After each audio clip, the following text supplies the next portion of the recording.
Eat money. Yeah. All of my sins take away from me. Save me from myself, save a place for me. Help me keep your laws, keep them faithfully. And Father, even if I fall, make a way for me. Yeah. All of my sins take away from me. Save me from myself, save a place for me. Help me keep your laws, keep them faithfully. And Father, even if I fall, make a way for me. Yeah, keep me in the palm of your mighty hands. Father, don't let me fall. False excuses, know you heard them all. Could've ignored me, but you heard my call. And you refused to let your servant fall. You know that really keep on calling. Every now and then I get withdrawals. Man, they hit different when your sense of center of it all. Have you forgiven about that time you violated laws? And you needed Abba to forgive you, he forgave it all. That's why I pray that you remember me for memories that made you smile and not the ones that made you judge the least. Father, I pray that when you raise up out that judgment seat, that you see it fit for me to reign with you above the beast. But at the least, all of my sins take away from me. Save me from myself, save a place for me. Help me keep your laws, keep them faithfully. And Father, even if I fall, make a way for me.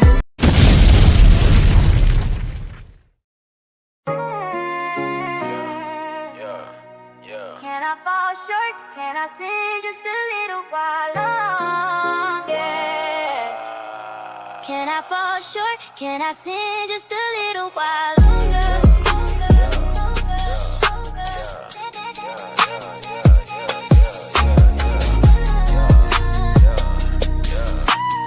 Can I fall short? Can I sin just a little while? Look, somebody tell the Lord I ain't forget what he done for me, but when God around and his head's around all the things I chase it around from me, of course, sure I'm blessed by the Lord, but sometimes I can get bored, it be a snore, all this evil ignored and thinking that I can get more. Yeah, I'm attached to the Most High, but need an extension on this cord so I can drift off just a little bit with the sinners and the hypocrites. You bless them and they distant, you pick them up when they tripping. When I fall hard, and they karma never be instant. This my plea.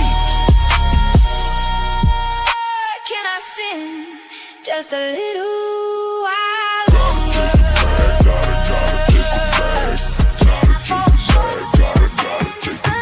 Ain't no sin that strong that can stop my will or go against mine. And I won't be gone for long, I'll be back before the end times. It's some things I ain't doing, see, I got to depart. Before you growl at me, put some aces on that GR, let's make a deal. I won't kill and I won't steal, but my intention's gonna be ill until I make a $500,000. Turn a blind eye to me, cause I'm gonna be who I'm gonna be. And when I'm done, I'm gonna be done. But for now, listen to my plea. Can I sin just a little while longer?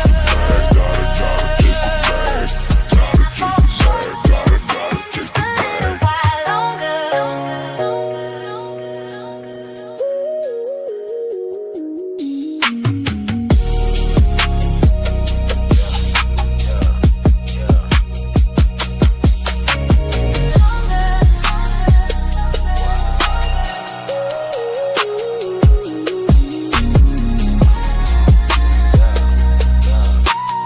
Can I fall short? Can I sin just a little while longer? Gotta chase the bag. Gotta chase the bag. Gotta chase the bag. Can I fall short? Can I sin just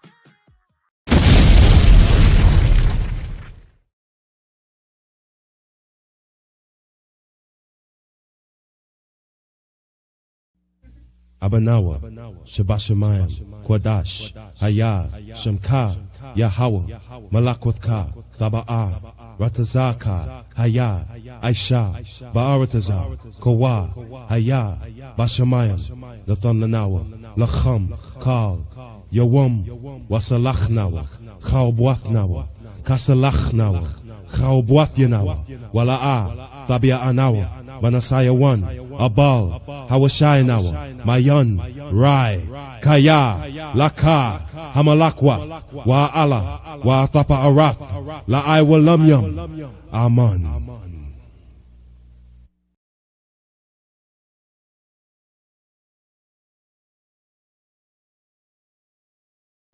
Ya Baraka, Ya Baraka, Yahweh, Yahweh, Waya Shamaka, Waya Shamaka, Yahweh, Yahweh, Yahweh, Yahweh, Panyawa Al Yak, Panyawa Al Yak, Waya Khanka, Waya Khanka, Yahweh, Yahweh, Yasha'a Yahweh, Yasha'a Yahweh, Panyawa Al Yak, Panyawa Al Yak, Waya Sham, Waya Sham, Laka Shalom, Laka Shalom, Yahweh Bahasham, Yahweh Bahasham, Yahweh Shah, Yahweh Shah, Barak Rapah, Barak Rapah, Yahweh, Yahweh, Yahweh Bahasham, Yahweh Bahasham, Yahweh Shah, Yahweh Shah, Barak Rapah, Barak Rapah, Yasha Allah, Yasha Allah.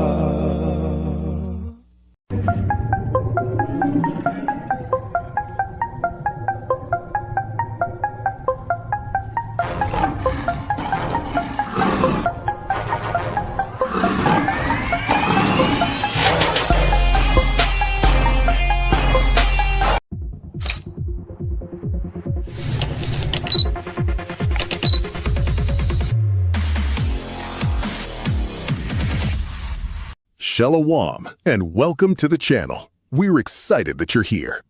Sit back, relax, and enjoy the amazing history lesson. Whether you're new or you're already part of the family, thank you for stopping by. Don't forget to like, subscribe, and turn on notifications so you never miss a video. Let's enjoy this journey together. Shalom, shalom. What's going on, everybody? What is going on? What is going on? I say shalom to everybody listening. It's your brother, Priest Daniela, representing Lions of Israel. And as always, I'm joined by the Elder Zahab.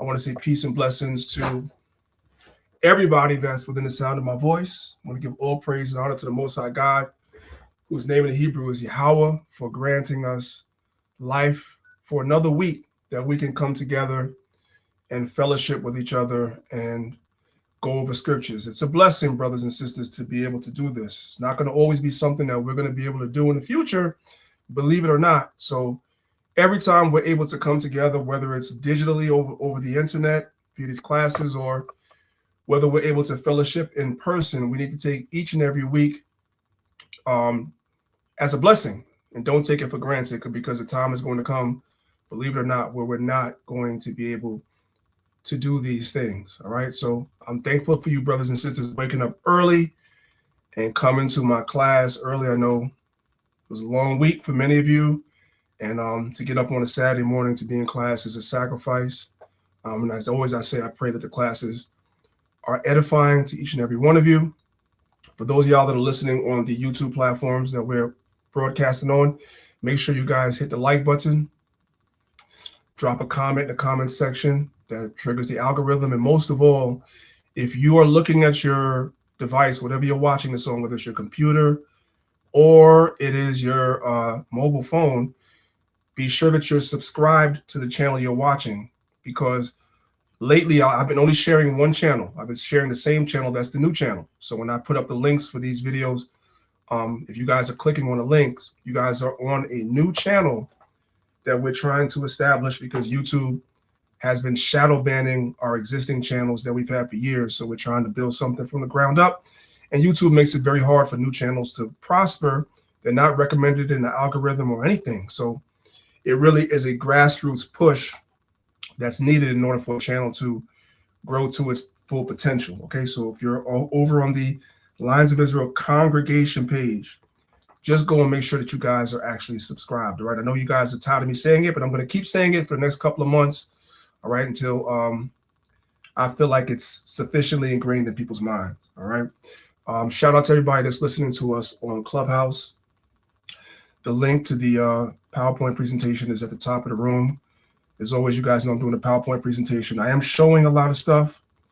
And depending on how quickly I get through the first class, I might do a brief history lesson at the end of the class. And that's purely visual. So you'll get a lot more out of the class being on the YouTube side than you will be on the Clubhouse side. But with that being said, if Clubhouse is the best you can do because you are caught up and you can't watch, that's fine too. With that being said, without further ado, I'm going to pass it over to Elder Zahab so you can have a couple of opening words and then we'll get started. Yes, Khan. Shalom, shalom. Shalom to the family. Priest, can you hear me? Is my volume okay? Yes, brothers and sisters, Elder Zahab is talking on the good mic today. All praise to the Most High. I heard and I repented, brother. I repented. All right, so shalom, all praise to the Most High. Barakatah Yahweh, Ba'ashem HaMashiach Yahushai. And like the priest said, man, give thanks and praises. And, you know, we have to gather because we never know when, like the priest said, in these last days, they could pull the plug on this thing, right? I'm talking about communication. They could never pull the plug on the word, but they could pull the plug on how the word gets disseminated, right? So I just want to bring out one scripture real quick and let priest get to it. The book of Hebrews chapter 10, verses 24 to 25. Hebrews chapter 10, verses 24 to 25. And let us consider one another to provoke unto love and to good works, not forsaking the assembling of ourselves together, as the manner of some is, but exhorting one another, and so much the more as ye see the day approaching. So we need to gather together, more like-minded people, right? We are in the same spirit of the Most High in Christ, and exhort one another, big each other up, give each other exhortation and lift each other up in spirit, you know what I mean? So we could be strong as we see that day approaching. We already know what day it is, so, you know, we have to continue in this path. With that, I yield. Go ahead, priest. All praises. So I'm going to leave the banner up this week. I think I've constructed the PowerPoint in a way where it won't obstruct you guys' view. I'm going to leave it up, but of course, if I at any point feel like it is, I'll take it off for now, right? So I'm going to get and share my screen, and I'm going to continue with what we're talking about just for a second. That's not today's lesson, but just for a second, the assembling of ourselves together. I'm going to take myself and Elder Zahab off the screen. I'm going to share my screen, and I'm going to show you guys something really quickly. Okay, let's hide that. So this is a PowerPoint presentation that I have called Images of the Israelites in Early and Modern Art. Because I've been hearing this thing amongst Christians and even the conscious community and just people that don't know a shit about shit. Sorry if this kid's listening, but I got to say it like that. That we make everybody black, right? So I have a whole lesson on that. This is an image of Adam and Eve. When I get into this lesson, I'll tell you where it's located. You can look and see what it is. I ain't got nothing to say. I have nothing to say about that, right? But what I do want to bring your attention to really quickly, and we're not doing this now. I'm going to circle back to this at the end of class, time permitting. But I will say this: we're talking about the gathering of ourselves together. So this is something called the catacombs, right? Catacombs were built, which were underground meeting places for the early 1st, 2nd, and 3rd century Christians to meet underground because Christianity was outlawed in the Roman Empire at several different times. When I say Christianity, I'm not talking about the Christianity of today. I'm talking about 1st century Israelites that were followers of Christ. Those things were banned in the Roman Empire at different times. It was outlawed. So they would build certain places underground in the catacombs where they could meet in order to have meetings, in order to have worship, fellowship, etc., etc. They would meet in these places. So what I'm saying to you is that it's in the spirit of what myself and Elder Zahab is talking about. There came a time during the time of the apostles and after where they couldn't gather no more. So that's why I said what I said. And this was their way of gathering. They had to do it underground, incognito, where nobody could find them and see them. And yes, here's an example of what some of those catacombs look like. You have the catacombs of Saints Marcellinus and Peter, right? This is it. So you get the steps leading down. This is underground, hiding out from the Roman. hiding out from Roman authorities. We will come back to this towards the end of class, time permitting. If time doesn't permit, we'll have this conversation another time. So that's the reason why Elder Zahab said what he said, and I said what I said concerning the gathering of ourselves. The gathering of ourselves is extremely important. There's going to come a time where we're not going to be able to gather the way we gather on these digital spaces. And there's certainly going to come a time where we're not going to be able to gather physically and in person. And a lot of people put it off like, I'll go to Passover in 2 years. I'm busy right now. You know, I can't go, whatever situation. I'll go to Tabernacle 1 year, but not now. No, by the time you get ready to go, you're not going to be able to go. And the whole situation with the pandemic a couple of years ago where people were not able to gather was an example of that. We had to have Passover. Our Passover, I can say it now because it's in the past, our Passover was in an apartment. We had Passover in somebody's apartment because we couldn't rent no place else. Every place you couldn't have more than a certain amount of people gathered together in New York. We had to have it in somebody's apartment. Right? Now that the world is open back up, everybody's feeling good. It's all the way in the rear view. You're not thinking about it anymore. It's going to come back again. It's going to be even more draconian, as they say. It's going to be even worse. And so it's very, very important that we gather ourselves together in these digital spaces and physically when the time comes, right? So now, before I get into today's lesson, I should say the Feast of Tabernacles is the next major gathering that's coming up, going towards the end of the year, October, November. If you are able to go to a Feast of Tabernacles, I mean, literally go and pitch a tent, right, and keep that memorial, you should. I'm not just talking about ours, because I know there's more than just our camp that listens to our class. But if your camp, wherever you are, is doing that, you should make an effort to be there, even if you can't be there for the full 7 days. If you're going to be there 2 or 3 days, go pitch a tent and experience a slight example of what our forefathers experienced for 40 years in the wilderness. It's good. And I could go on and on, but I'm going to wait for the time to come to tell you why that's good. All right. With that being said, I know I'm all the way over in left field. That's not even today's topic. So let's come back. Hey, priest, while you're segueing, you know what's so funny? Where did Yahweh Shai instructed to the disciples to prepare and have the Passover? In the upper room, right? In the upper room. So it's almost like we got to get back to that intimate, smaller setting. And when, you know, the times of trouble come and like what the priest is saying, we can't gather, we got to be running and moving around. It might just be, you know, a small place like what the priest said a couple of years ago. We have Passover in an apartment. And these smaller settings are better in a way. It's not grand where you renting out ballrooms and hotel lobbies and auditoriums and all that. It in a way it could be better because it's going back to the way it was, the essence of what it really means. So it's bad, but there's good with it. Salakia. And in actuality, to Elder Zahab's point, that's how Passover started. Passover started where everybody had Passover in their home. We already noticed that if the lamb was too much for you, you can share it with your neighbor, but it was an intimate setting. That's how Passover started. Passover started as an intimate setting.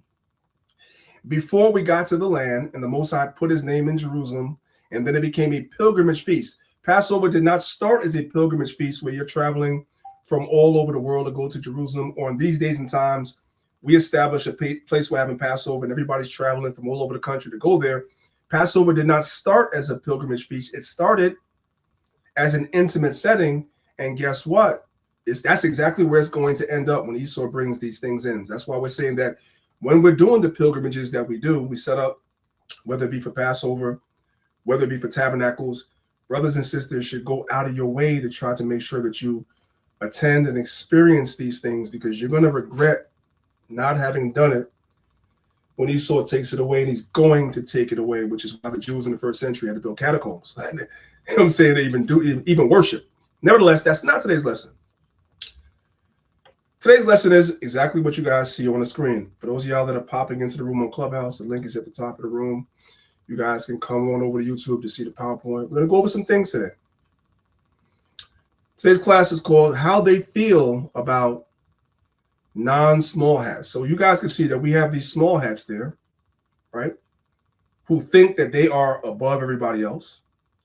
And then you have our people that are looking attentively to see how these people feel about us.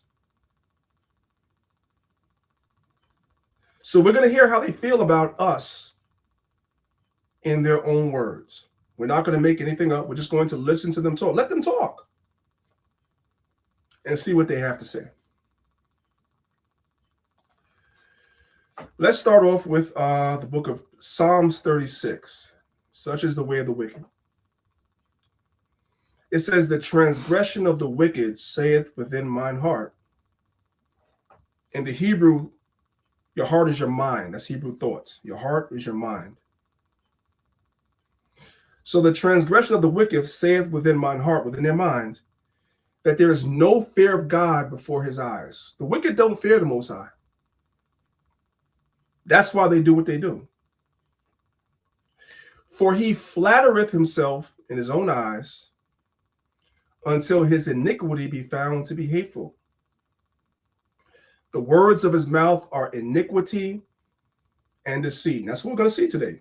The words of the wicked's mouth are iniquity. That's transgression against God's laws. That's sin. And deceit. He hath left off to be wise and to do good. They have no intentions on doing good. Even though they speak from their mouth and say that they're going to do good, they have no real intention of doing good. It's just like a politician. Politicians running for office. When they're running for office and they want you to donate to the campaign, they want you to support them and vote for them, they say all these grandiose things that they're going to do. And then when they're voted in, they don't do any of that. That happens on a national level. That happens on a state level. And that happens on a local level. Politicians are beholden to special interest groups. Who are the people that are actually putting the big money in their campaign? Who are the people that are lining their pockets? That's who they're beholden to, not you and I. They have no intentions of doing good, especially towards our people. And our people are the only people that are told not to vote based on the issues, but to vote based on the fact that you see a face that looks just like you. And that's a black brother or black sister running, and you're supposed to support them based on that alone. Knowing full well that the puppets behind the scenes are not your people that are actually pulling their strings. It's people from other nations. Verse 3 again. It says, the words of his mouth are iniquity and deceit. He hath left off to be wise and to do good. He devises mischief upon his bed. Yeah, when these devils are in bed, they're sitting down thinking about ways that they could come against us. That's what they're thinking about. Have you guys been paying attention to what's happening in states like Tennessee and Mississippi and Texas over the past couple of months? I know there's a lot of distractions, but have you guys not seen all the gerrymandering that's been going on? Now, gerrymandering is not a regular Negro word, so we're going to break that down. They're redrawing district lines. So districts that at one time or another would have so-called foundational Black American representatives in Congress or in state legislatures, right? Because the majority of a particular district was our people, so we vote these people in. They're redrawing districts in Congress, in congressional districts, as well as local districts. And now we done lost a lot of seats in Congress because of this. This is something they sit down and they think about in their beds. And then they come together and have these think tanks and share their ideas with each other years before they implement it. And then eventually they implement it. All the while we're distracted arguing about stupid stuff. And then you turn around one day and you realize that you don't even have representatives in Congress. Not that any of those guys will actually do nothing for us, but it's a greater issue that I'm talking about. Even the representatives that were not doing anything for us are also being pushed out of Congress by these redistricts. It is what it is. They sit down and they think about these things, and then they come together and put their heads together about how they're going to implement it, to be able to turn back the hands of time. And for those of us that are aware, for those of us that are watching, we're literally watching Esau under this Trump administration turn back the hands of time. Verse 4, he deviseth mischief upon his bed. He setteth himself in a way that is not good, and he abhorreth not evil. They don't hate evil. They like it. They languish in it. They love it. This is why you guys will never see Priest Daniela talking about saving the other nations. You ain't gonna see that from me. Absolutely not. Let's go to the next slide. Psalms 94 verse 20. It says, shall the throne of iniquity. Now, iniquity is a word that most of us know, but if you go and ask the average Negro on the street, they won't know. So let's make it understood. Iniquity is depravity. Iniquity is wickedness. Iniquity is malice. That's like hatred. Iniquity is evil purposes and evil desires. It says, shall the throne of evil desires, shall the throne of malice, I'm replacing the word iniquity, have fellowship with thee. You have these white folks that call themselves Christians, claim to love God, claim to love Christ, while at the same time hating our people and thinking the Most High God supports them in that. That's your alt-right Christians. Shall the throne of iniquity have fellowship with thee? The answer is no. Which frameth mischief by law. These people come together, call themselves Christians, and then pass laws that are evil. And the intent behind these laws is malice. It's evil purposes. It's depravity. It's wickedness. Let's get some examples. While many of us were sleeping, September 25th, 2025, this is an executive order from Orange 45. I call him Orange 45. He was the 45th president. He's also the 47th president. So I call him Orange 45. That was my name for him.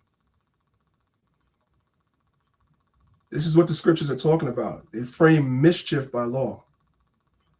So this is an executive order from you know who, Donald Trump, called Countering Domestic Terrorism and Organized Political Violence. And this was signed September 25th, 2025. So this is only a couple of months ago.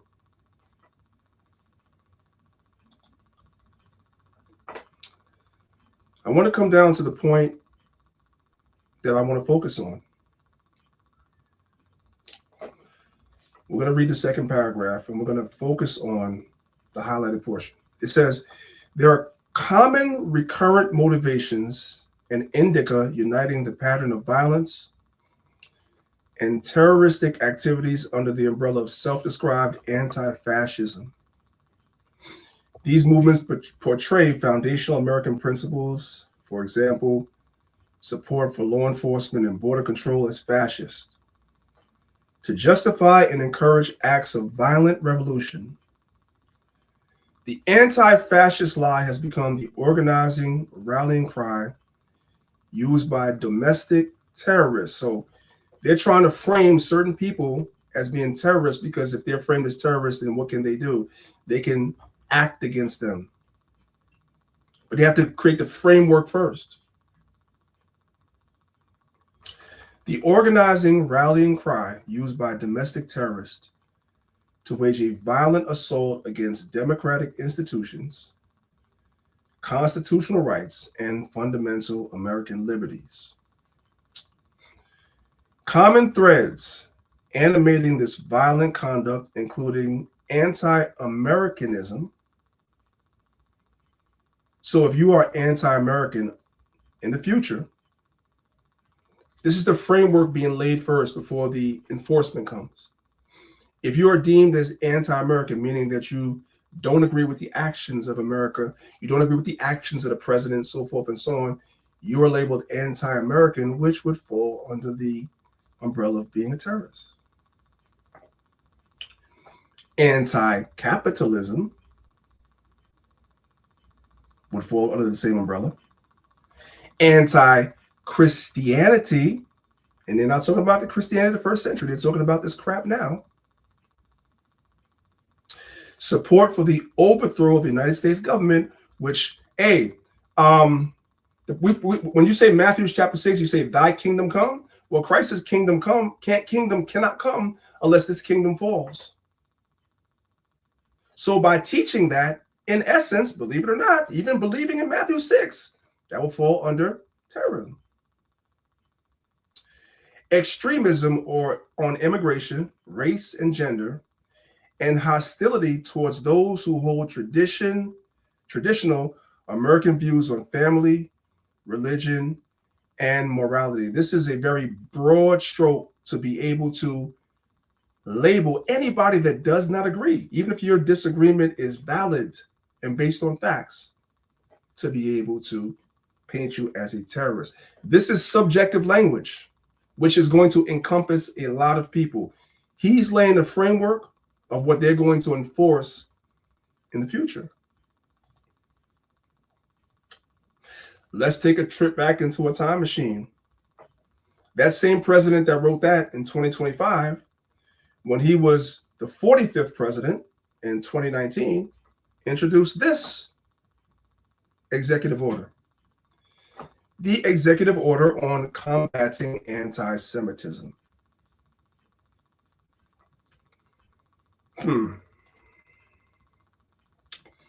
I want to go to the particular portion of the executive order that we want to focus on.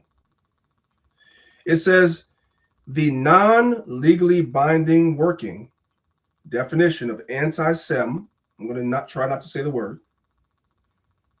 The non-legally binding working definition of anti-Sem. Now we have to focus right there, because what they're saying is that it's really not legally binding, but we're going to do this anyway. The non-legally binding working definition of anti-Sem adopted on May 26, 2016 by the International Holocaust Remembrance Alliance, IHRA, right? That's all I want. We ain't got to read all this. So what Donald Trump is saying in this executive order is, whatever this independent group right here, whatever they define as anti-Sem, will be recognized by the United States government. Whatever they say it is. If they woke up tomorrow and said, anybody that wears a black shirt is anti-Sem, what Donald Trump is saying is that they'll support that. It could be the most frivolous thing. We support that. Y'all following along? Okay. So what I decided to do is I decided to visit their website, because now this is real vague. This is really vague. What do they say anti-Sem actually is?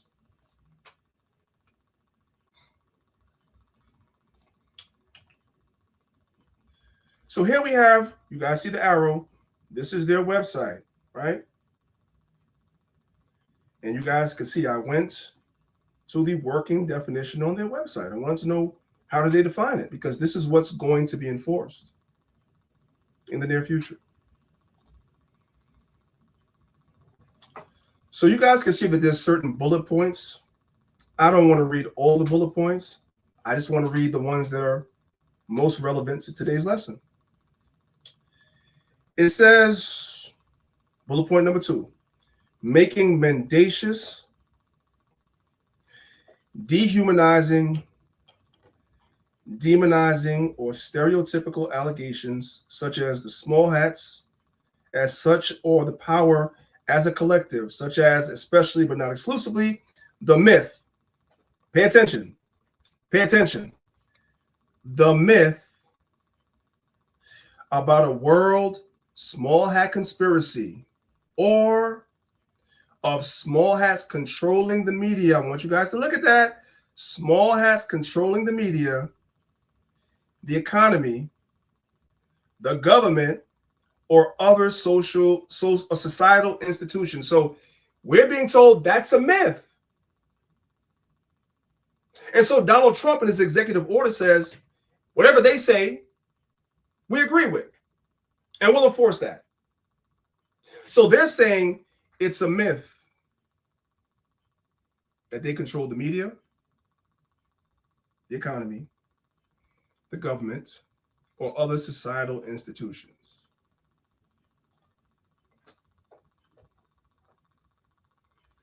Then we come to this article from the Los Angeles Times that was written December 19th,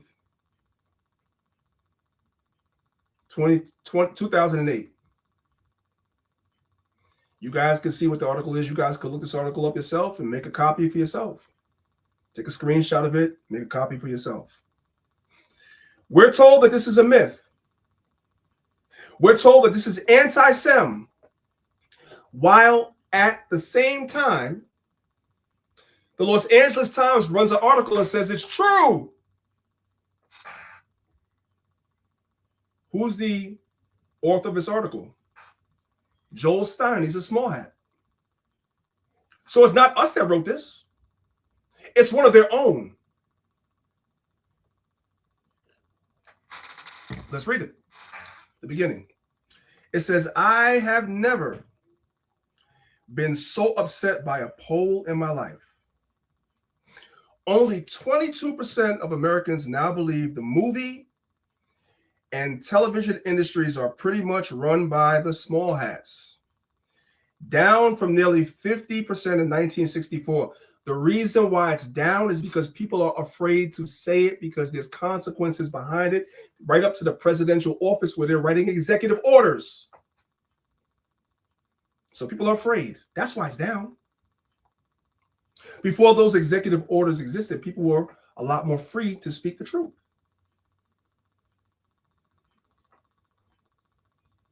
Let's keep reading. The Anti-Defame organization, which released the poll results last month, sees in these numbers a victory against stereotyping. So they were able to bully people into not stating that they know that the small hats run everything. But watch the last line. By the way, the guy that wrote this again is a small hat, Joel Stein. Here's the last line. Actually, it just shows how dumb America has gotten. Small hats totally run Hollywood. You guys see that? So the idea is, even if something is a fact, it is to bully and control the public not to say it. This is how they control things. An observable fact that we all could see, but you're not supposed to say it.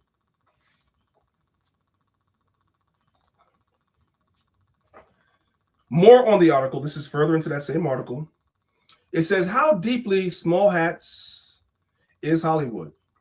When the studio chiefs took out a full-page ad in the Los Angeles Times a few weeks ago to demand that the Screen Actors Guild settle its contract, the open letter was signed by News Corp President Peter Chernin, who's a small hat, Paramount Pictures Chairman Brad Gray, who's a small hat. And this is, again, guys, this article was written in 2008. So these names may have changed, but trust me, the new people sitting in these seats, if there are still small hats.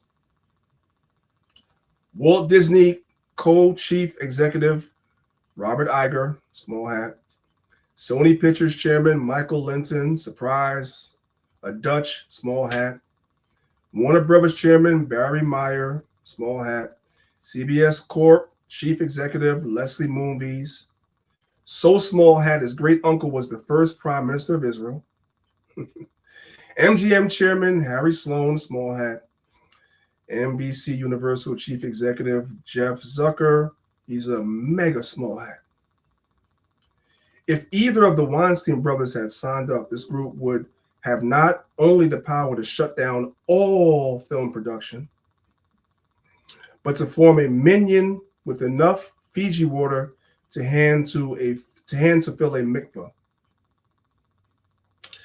The person they were yelling at in the ad was SAG, that's Screen Actors Guild President Alan Rosen. Take a guess, he's a small hat.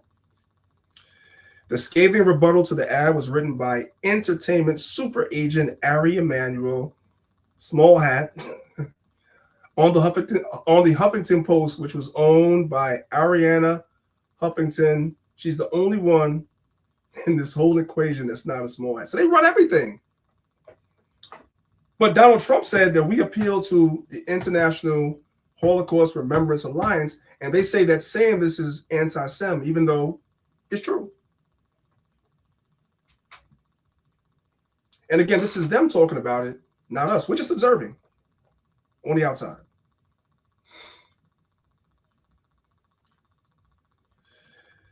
Continuing on. So I've taken it upon myself. This is his mission and crusade to reconvince America that the small hats run Hollywood by launching a public relations campaign, because that's what we do best.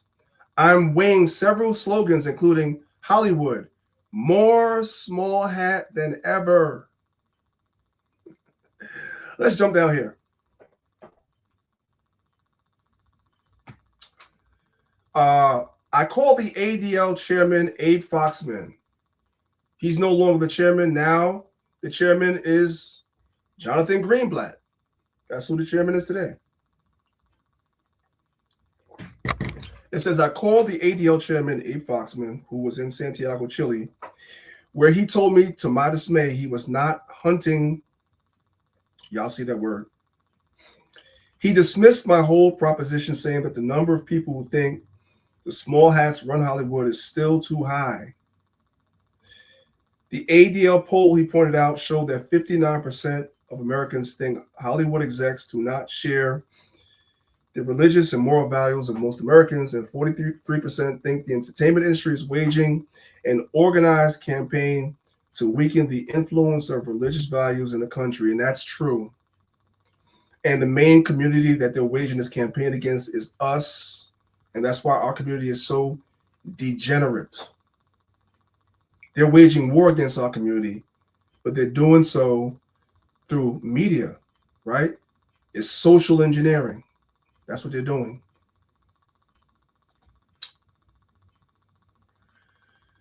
All right, I'm just going to read this right here. The conversation continues between him and the ADL chairman. Let's say this right here. That's a very dangerous phrase. Small hats control Hollywood. It's not that it's not true. He says it's dangerous. What is true is that there are a lot of small hats in Hollywood. He said, instead of control, so he wants to choose your words for you, Foxman would prefer people say that many executives in the industry happen to be small hats, as in all eight major film studios are run by people that just happen to be small hats. Come on, guys. It's a coincidence, guys. There's nothing to see here.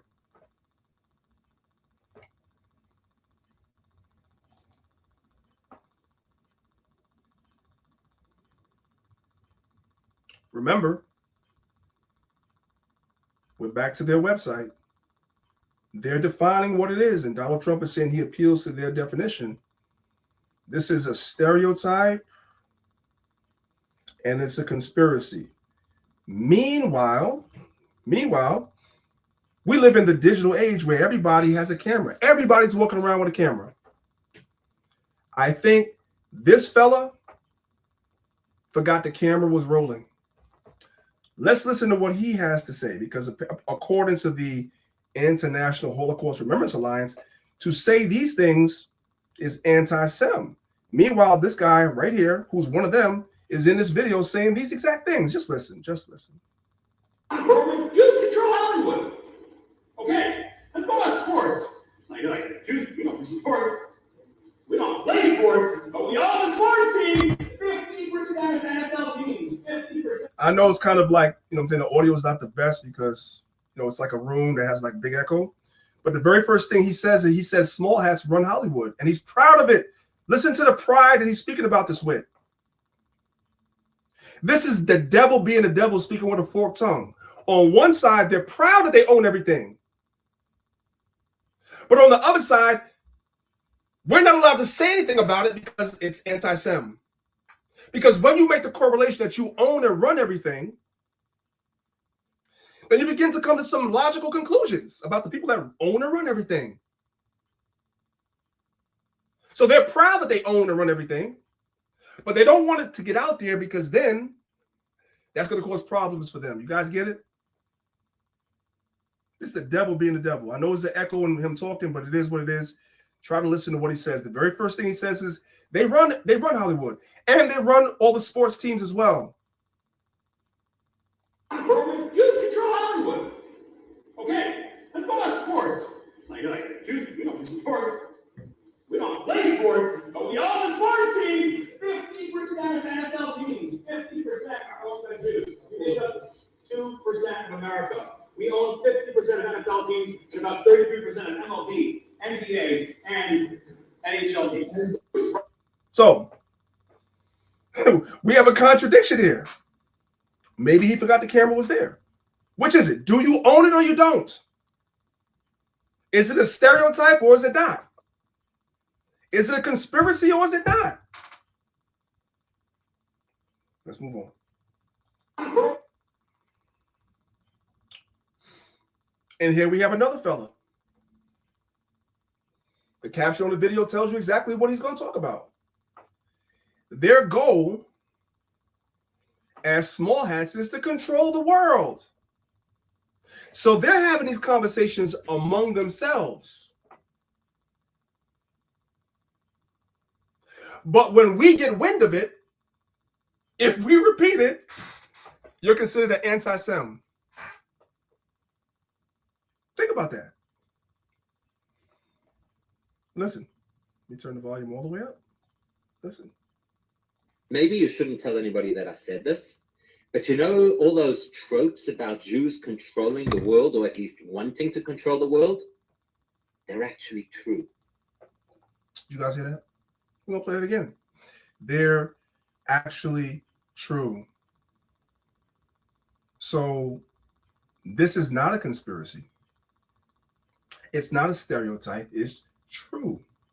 But they don't want you to say it out loud. Hey, priest, that's Maybe you shouldn't tell anybody that I said this, but you know all those tropes about Jews controlling the world, or at least wanting to control the world? They're actually true. Our goal as Jewish people for the last 3,300 years since the revelation at Sinai has been to control the world. Well, so what are we doing? That's the definition of gaslighting. Mm-hmm. Mm-hmm. We're going somewhere with all this, guys. Don't you know how we do? We're going somewhere with all this. We just have to lay the groundwork first. Maybe. Here's more. These people will openly admit these things while at the same time crying anti-Sem. That is nasty work. Listen. Well, this is shocking. At the Israeli American Council, billionaires were asked how they buy and influence American politics. They don't deny that this is exactly what they're doing. You have Haim Saban. He's an Israeli American billionaire, media executive, extremely influential political donor, specifically to Democratic politics, whereas Miriam Adelson, there on the stage with him, donates to Republicans. So both sides there happily getting along, gleefully chatting about how they buy U.S. politicians. This is what Haim Saban had to say. We had many sessions here about how important it is to get involved, to build a relationship with politicians, and to have access. I don't know what's wrong with this guy's mouth. I don't know what's wrong with this guy's mouth. I'm sorry. Let me play. This is what Haim Saban had to say. We had many sessions here about how important it is to get involved, to build a relationship with politicians, and to have access. You both master that. So can you share with us? I want everyone to learn today. How do you build a relationship with a politician? You both mastered that, by the way, he says. You both mastered that, like the buying of American politicians. So how do you do it? I understand what you're asking. Doesn't want to talk. He's not denying it. I want to be cautious how I... Well, you just get a guy named Epstein and you blackmail them. That's what you do. It's a system that we did not create. It's a system that's in place, and we just play within the system. The contribution and the financial support grants you the access. Oh my God! He admitted it. He's not wrong. It's not really their fault that they're able to do what they do. It's our fault. It's our system. The system's in place and our politicians are up for sale. Now, Miriam Madison was asked the same question. This is what she says. Miri, you and Sheldon created a lot of relationship over the years with politicians. I want you to share with everyone, why is it so important and how do you do it? Again, writing checks is part of it, but there is more than writing just checks. So how do you do it? Can you allow me not to answer? You choose. I want to be truthful, and there are so many things that I don't want to talk about. I mean, first of all, what is she talking about that she can't talk about? That's suspicious. I'm just going to say Epstein. Again, there's just a lot of money behind it and a lot of influence behind it and a lot of brainwashing and blackmailing. And that is what's behind our politicians waving the Israeli flag, gleefully censoring Americans. They're advocating for the benefit of a foreign country. We have to somehow change the rules of the game in order to prevent this from happening now and from happening again. So I'm just going to let that marinate. They don't deny what they're doing. Well, you know, it's like you know, it's so funny, man. They crying about they control, but you know what? The Esau politician, they sold out themselves, man. Because if they wasn't so goddamn degenerate, if that's the right word, they wouldn't be able to be blackmailed. You see what I'm saying? If you didn't like messing with little boys and little children, they wouldn't be able to blackmail your ass. Right. If you didn't love money so much, they couldn't have bought you off. So it's Satan fighting against Satan, man. You know what I mean? And I'm on the side watching.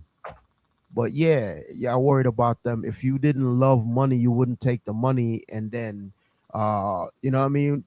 Priest, you touch on AIPAC, man. This documentary showing damn near 90% of politicians take donations from AIPAC. Mm-hmm. So if you ain't love the money, why are you crying? Satan doing what Satan doing, man. I'll land. That's why it's written, the love of money is the root of all evil. A lot of these politicians, they love money more than they love their people. And so as a result, we're going to get to it later in the class. You guys are going to see real life results of our politicians loving money and leaving our people to the wolves in real time. We'll get there. Well, let's continue.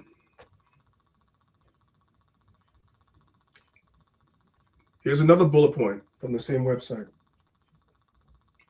that's considered to be anti-Sem. It says accusing small hats as people of being responsible for real or imagined wrongdoing. Can we take a moment to really marinate on that? You guys see the wording of that? If you accuse them of being responsible for something that's real, forget about the imagined part. That's real. That's considered anti-Sem. Accusing small hats as a people of being responsible for real or imagined wrongdoing committed by a single small hat or group, or even acts committed by non-small hats. So what we're looking at, you guys are looking at a book that I have called The Small Hats and Negro Slavery in the Old South. Because the small hats were intimately, heavily involved in slavery. That's the real part. Because they know there's some facts that they cannot get away from. They know that. They're not stupid. They know what they did. So they're trying to scare people away from even talking about it. Even talking about real things that can be demonstrated is considered anti-Sem. And Donald Trump said he appeals to this definition. The book is called The Small Hats and Negro Slavery in the South, in the Old South, 1789 to 1865. All right. Let's look at some of the chapters. Chapter 1. Small hats as planters and owners of slaves. You have families of small hats that own slaves in the South. They take no responsibility for that. They always talk about the white Christian Southerners that own slaves, but there's very little conversation about the small hats that own slaves as well. The treatment of slaves by the small hats. The emancipation of slaves by the small hats. Small hats as harsh taskmasters. That's important to me because we speak about in Exodus chapter 1 during the time of the Passover about the Egyptians setting taskmasters over the Israelites, right? These small hats claim to be Israelites. So if you claim to be the children of Israel, that means that you're the people that the Egyptians set taskmasters over, and you said that was wrong. Then you circle around, and now you become the taskmaster over another people. How does that work? How does it work? Chapter 6, the small hats as slave traders. It's a lot here. But talking about this stuff is considered to be anti-Sem. Even though it's real, it's considered to be anti-Sem. Right? Let's come here to the introduction to the book. And we're just going to read maybe 1 or 2 sentences, not too much, for the sake of time. It says, I begin with 1789 for the following reasons. Firstly, before discussion, small hat ownership of slaves in the colonies, it would be necessary to consider the question of small hat legal status in the colonies in order to investigate the problems of all the property ownership by the small hats, so forth and so on. Secondly, the colonial period was the heyday of slave importation from Africa, and northern small hats were far more active in this aspect of the slave trade than southern small hats. So the ones in the north, remember, slavery wasn't going on in the north. So you would think the ones in the north were friendly. No, the ones in the north were extremely active in the trade. The small hats, listen to me very carefully. The small hats in the north were responsible for the trade, the importation of these slaves over here to America. And the small hats in the South actually had the slaves. Are y'all following along? But even though it's real, to talk about it is anti-Sem. It's an evil world we live in, man. Let's watch this video real quick, guys. Let me turn the volume all the way up because there's several books that speak about this. And you guys are not going to hear about these books outside of today's class. They hate the truth, man. So there's a new book I'm reading, Tiny Hats Selling the Slaves. Oh yeah, they forgot to mention all of this in the Rockefeller schools. And people say that's not true. Well, you should read this one. This guy was a rabbi who wrote this one. And you know the term layaway? That came from when rabbis were selling slaves. Yes. And you guys ever put something on layaway? You guys ever put something on layaway? That term layaway comes from slavery. Did y'all know that? If you didn't know that, you know that now. And the guy that wrote that book that I just showed y'all, this dude is a damn rabbi. Anyway. Who wrote this one? And you know the term layaway? That came from when rabbis were selling slaves. Yes. And this has pages and pages of all the auctions and the rabbis selling the slaves. So you guys can actually look this up yourself. A lot of the public advertisements, like the slave advertising, there's books you could buy on this stuff, and you guys could see when people are advertising to sell slaves, a lot of these people with small hats. They can't get away from this issue, which is why they're trying to make it anti-Semitism to even talk about it. They can't get away from it. Check this. Jacob Coven, okay, owned a plantation. Yes, all the plantations were ran by the Tiny Hats. 294 enslaved Africans. He was the president of the synagogue. You can just look this stuff up. And what got even deeper is I found Charleston, 1825. That was the original place of the slave marts. And they owned the merchants, they owned the ships, they owned everything. And look at this. Charleston, Tiny Hat, slave traders. Now, since the Tiny Hats own all the newspapers, if they tried to run away, they'd put an ad up trying to get the slaves back. Then it got deeper when I found out that the Tiny Hats owned the police too. So if people tried to run away, they owned both sides. Well, none of that matters because we're not allowed to talk about it. We're not allowed to talk about real stuff. You're not allowed to talk about it. Let's continue, man. It's crazy. Let's come to the next bullet point. This is a good one. Using the symbols and images associated with classic anti-Sem. Watch this. For example, claiming the small hats killing Jesus is blood libel. That's them going against the scriptures. This is 1 Thessalonians chapter 2, verses 14 through 15. For ye, brethren, became followers of the churches of God, which in Judea are in Christ Jesus, Hamashiach Yahushua.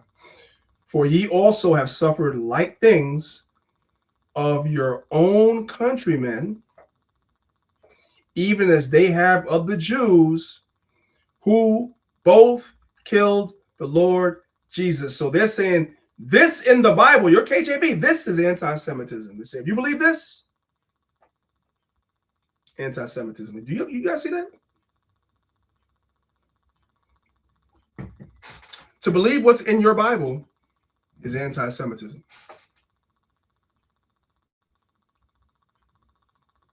Even though we could read the story of Christ, Yahushua, we could read about the Sanhedrin, we could read about Pontius Pilate sending Christ back to the Sanhedrin and telling them to do the council amongst themselves, and them sending Christ back to Pontius Pilate because they couldn't find nothing. They set up a whole kangaroo court. And even though they brought in false witnesses, they couldn't really make any of the charges stick against Yahushua. So they wound up sending him back to Pontius Pilate. As the story goes in the New Testament, nevertheless, they're saying if you believe any of that, you are anti-Sem. And Donald Trump, who claims to be a Christian, is supporting this. It's crazy. Absolute madness. It's a crazy world we live in, guys. We live in an upside-down, bizarro world. A Christian is supporting this when the Bible that the Christians believe in say that that's exactly what happened. Anyway. I guess the next question we have to ask is, what do they say about us? We know what we're not allowed to say. But what do they say about us? That's a great question. Let's start with this fella right here. This is Psalm 7, verse 14. And this is, by the way, a compilation. This is not in context, but this guy is a devil. I see him all over the place. So somebody put the compilation of videos together to just show you his greatest hits. This is Psalm 7, verse 14. It says, behold, he travaileth with iniquity, and have conceived mischief, and brought forth falsehood. Yeah, this guy is a piece of work. I think that's a good way to say it. This guy right here is a piece of work. And I want you guys to understand, these are the people that we say are our greatest allies.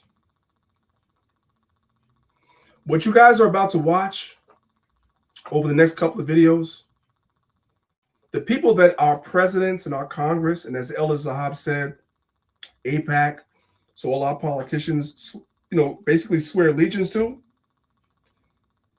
these people hate us. They hate America. The ones who our politicians swear their allegiance to and take their money and vote on the issues that these people want them to vote on, These people hate you. Just listen. Hey, this is why this is diabolical. Where's Zob? Before you play it, somebody in the chat, I know this is crazy, but if somebody got contact to Floyd Mayweather, send him a link. Right, Priest? Yeah. Somebody tell Floyd, man, come look at this, man. This is crazy. Let's listen to this fella right here. This guy is a super devil. Just listen. Imagine me teaching the nation. Imagine that. Listen to this. Once we will leave this place, Hashem will bury America. Wait a minute. Wait a minute. Did you hear that? Once we leave this place, Hashem, that's what they call the Most High. We call him Yahweh. They call him Hashem. They're praying that Hashem buries America. This is one of the most popular rabbis amongst them. I'm going to let it play out because it's a bunch of clips. This dude hates America, but we're their biggest allies. Listen. Once we will leave this place, Hashem will bury America. All the assistants of Trump, Jews. All the assistants of Sleepy Joe, Jews. Obama, Jews. Everyone around there, Reform Jew, Conservative Jew. Okay, I lied. Pretty sure I'm supposed to lie. Yeah, I'll repent later. Trust me, after this class, I'm going to go face Jerusalem. I'm going to repent. I said I wasn't going to stop it. I'm going to stop it. Did you guys hear that? He's letting you know every presidential administration, they run it. Y'all paying attention? They run that. Not just the Congress, the presidents too. Listen. Once we will leave this place, Hashem will bury America. All the assistants of Trump, Jews. All the assistants of Sleepy Joe, Jews. Obama, Jews. Everyone around there, Reform Jew, Conservative Jews. If he was in Spain, same thing was in many different countries. Jews will always control you everywhere you go in the world. Who's running all the financial? Always the Jews. The Jews are in charge of the world. Wait a minute. They said that was anti-Semitism. I'm lost. They just said on the IHRA's website that was anti-Semitism. I'm lost. They go pull this video down, Priest. You might as well go all the way out.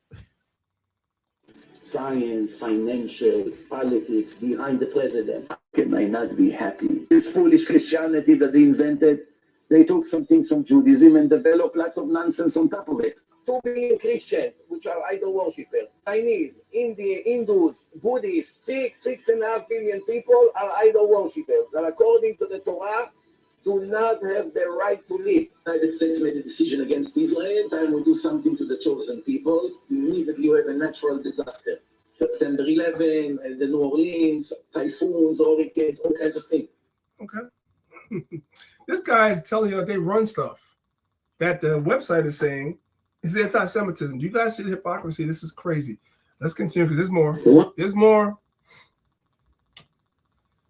Let's read Bible. Let's go to the book of Ecclesiasticus, also known as Sirach, chapter 11. We're going to pick it up from verse number 29. It says, "Bring not every man into thine house, for the deceitful man hath many trains." We're going to talk about that in a minute. I'll play the video first, and I'm going to tell you why I'm specifically focusing on this.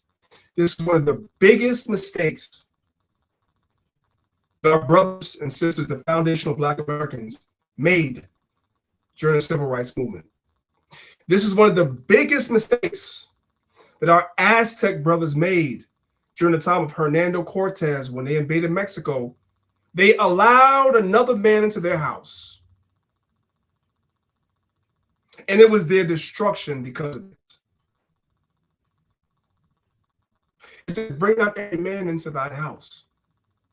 For the deceitful men have many trains." They're going to come into your house, but they have an idea. They want to overthrow your house, but they're going to come in crouching first. Verse 30. "Like as a partridge taken and kept in a cage, so is the heart of the proud. And like as a spy watcheth he for thy fall." They're in your house, but they're looking for a way to watch you fall. That happened during the Civil Rights Movement. I'm going to show y'all. "For he lieth in wait, and turneth good into evil, and in things worthy of praise will lay blame upon thee. Of a spark of fire, a heap of coal is kindled, and a sinful man layeth wait for blood. Take heed of a mischievous man, for he worketh wickedness lest he bring upon thee a perpetual blot. Receive a stranger into thine house, and he will disturb thee and turn thee out of thine own. The stranger you bring into your house is going to wind up throwing you out of your house. Let's watch this video real quick. Listen. Rabbi Yaron Reuven explains how Jews crumbled the world economy before World War II. This so-called Jew is going to tell y'all, and he's being honest. His tongue is falling upon himself. He's saying everywhere the small hats went, they were the reasons that crumbled societies. Everywhere they went. So it's them saying this. Listen. Let me turn the volume all the way up. They destroyed everything. And guess what? When we brought them into the civil rights movement, they destroyed that too. Listen. Because of the high interest that the Jews charged people was so high, it ruined and destroyed the economy in Germany. They destroyed, just like they destroyed Russia a few years before that. This is what they're not going to tell you. Oh, Hitler just hated the Jews or the Germans. No, they were in Germany doing mischief. I'm going to give you guys a preview. They were in Russia doing mischief, which was the whole thing for the Bolshevik Revolution. Everywhere they go, they were the ones that turned over society and destroyed it. And this devil is admitting that. Just listen. Because of the high interest that the Jews charged people was so high, it ruined and destroyed the economy in Germany. They destroyed, just like they destroyed Russia a few years before that. Their communism over there. Jews destroyed Russia. Not Korea. Jews destroyed. Communism was by Jews. Don't let anybody confuse you. Look at history, Karl Marx, all the other Rishaim, all Jews. Communism comes from the small hats. Did you hear that? Karl Marx. Communism comes from the small hats. They did that. But nonetheless, Jews. They destroyed Russia, and he read in chapter 2 of Mein Kampf. They destroyed Russia. Now they wanted to destroy Germany. Go to the store to buy bread. You had to take a whole horse carriage full of money. By the time you arrive at the store, it wasn't enough. Why? Because the inflation rate was so high. The bread became so much more valuable, and your money went down. At that time, the Great Depression was happening around the entire world. Everyone was in a financial collapse. America was in a financial collapse. England was in a financial collapse. Germany collapsed worse than everybody else. But after they passed this law, within 6 years, Germany became the leading, wealthiest economy in the world. They called it a financial miracle. Why? They were the only ones that were bold enough to stop interest. This is one of the biggest reasons of why he hated Jews. Because they destroyed the economy because of their greed. This is happening again. So I just want that to marinate, guys. And what's today's class? That's their words. We have put no words in their mouth. These people leave a wake of destruction everywhere they go. People let them in their house. Russia, Germany, Austria, civil rights movement. You let them in their house and they will destroy the house. Does everybody understand? This is their words, not ours. We're just sitting on the sidelines, like Zahab said. We're just observing. Okay. Interesting. Let's move on. So, I did a quick screenshot. I could have went a lot deeper, but for the sake of class, I did a quick AI search. All right. Did you guys know that the small hats funded much of the civil rights movement, especially the bigger marches and stuff? They funded that. You know why? Because it was never really just to make sure that foundational Black Americans got rights. No, they saw the bigger picture. They saw it down the road. They were going to take advantage of the very same laws that we were the ones that had the fire hoses opened up on us, the dogs biting us, right? It was mainly us. I'm not saying that there were not some so-called Jews that were killed during the civil rights movement. We know there was the 3 so-called Jews that were killed. I forgot what the incident was, but it was 3 so-called Jews that were killed. We always thought about that. 3 of them versus thousands of us. Nevertheless, we always thought about that.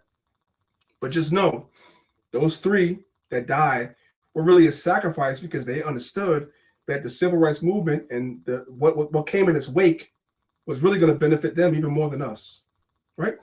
So I did a quick AI search because I know that. They benefited more from the Civil Rights Act of 1964 than us.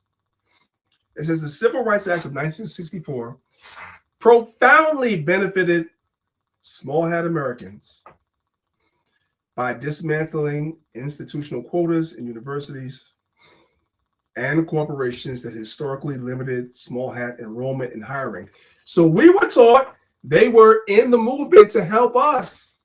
Isn't that what y'all were taught? Because that's what I was taught. They came to help us. What you're learning today is that it wasn't really to help us. They understood, the intellectuals amongst them understood there was a benefit in helping us. It wasn't because they loved you. They could get something from helping us. Does everybody understand?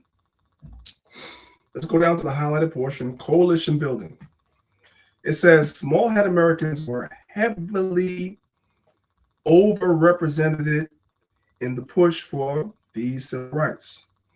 They helped, watch this, fund and found organizations like the NAACP. Yes, the NAACP, it has the word Negro in it, so you think it's us. No, they founded that.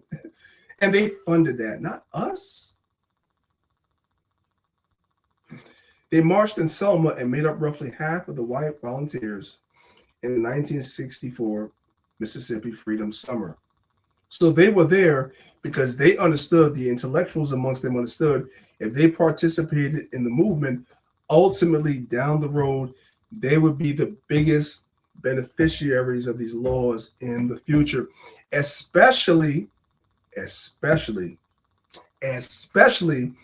all of us know this, since they don't identify themselves as being white. They identify themselves as being Jewish, not white. They've made themselves into a minority group, which then allows them to leverage these laws that were put in place for foundational Black Americans, but they're getting more benefit than you are. Is everybody following along? That's crafty work right there, brother. Super crafty work. So them rednecks, right? Them redneck Edomites in the South used to kill our people, right? And used to yell, "Oh, you niggas are being I don't love you, communists." They would wrap us in with the communists, right? And I always wondered that, but now it makes sense, right? Since those ish people were behind communism. And back in the 50s and 60s, there was a whole wave in our community, in the so-called Black American community, I should say, with communism. Don't get it twisted, brothers and sisters. The Black Panthers, even though they meant well and they had some good programs like the free lunch for children program, that was a socialist communist movement, amongst other things. Yep. So it's like they playing both sides. And like what Priest said, by them stating that they're not white. And I always wonder that, because you always see on social media these so-called Edomites, they be crying, "It's the JOOS." They be like, "Oh, it's the..."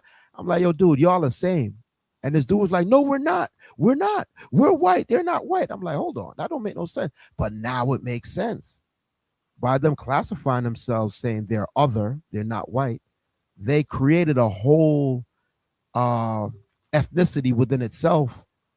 And then saying that, oh, we're being discriminated against, hence they benefit from. Yo, that's I'm not saying it's right, but that's some brain, that's some you got to give credit where credit is due. That's some smart-ish, bro.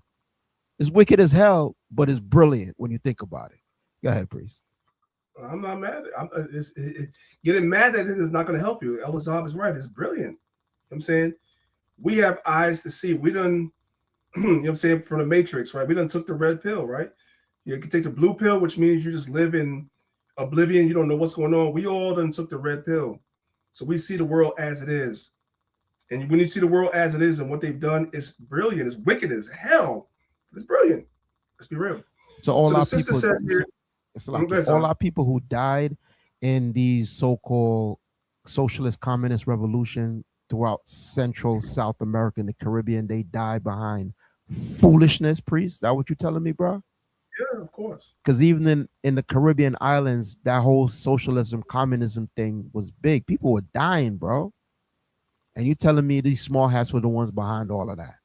They're behind all of it. Slaki, go ahead. Social engineering. So the sister, this is a real quick video. The sister says every other nationality, she's speaking for foundational Black Americans, right? She says every other race wants Black people to fight for them. While at the same time, when Black people come together to fight for themselves, that's a problem. They're threatened by that. They're okay with foundational Black Americans and the rest fighting for them. But as soon as we start fighting for our own stuff, these same groups are fearful of that. I believe this is Malcolm X's widow. It didn't say anything, but that looks like her. So y'all tell me if I'm wrong. That looks like Betty Shabazz. It might be, but I could be wrong. Everyone fights. Let me turn the volume all the way up because it's low. It is low, guys. It's locking.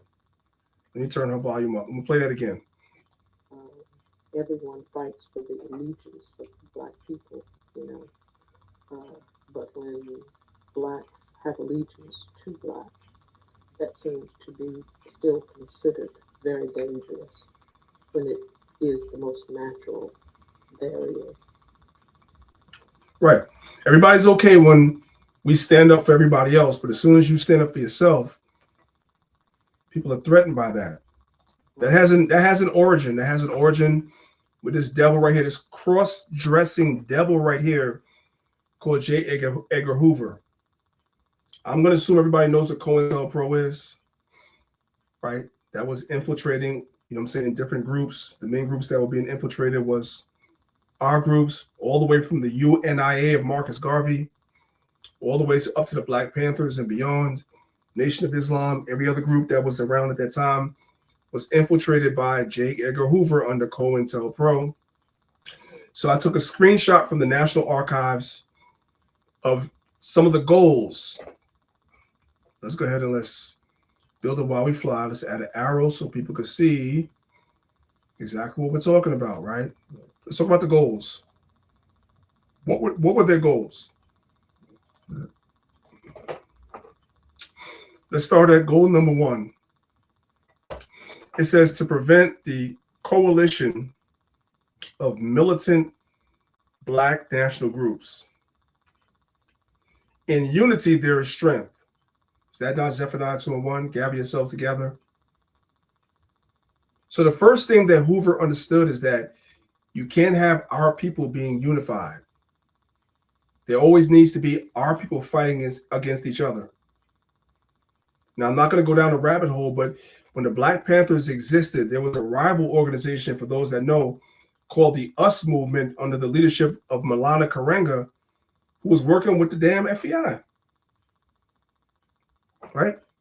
And that's how Bunchy Carter and the rest of them guys that were in Oakland, California were killed. Because of Maulana Karenga, right? Working with the damn government. And the vacuum of power after the Black Panthers were killed in California is where your gangs come from today.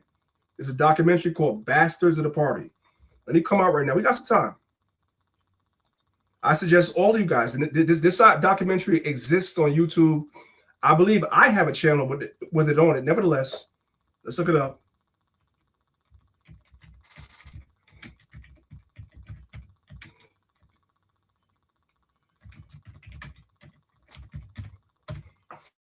So there's a documentary called Bastards of the Party, right?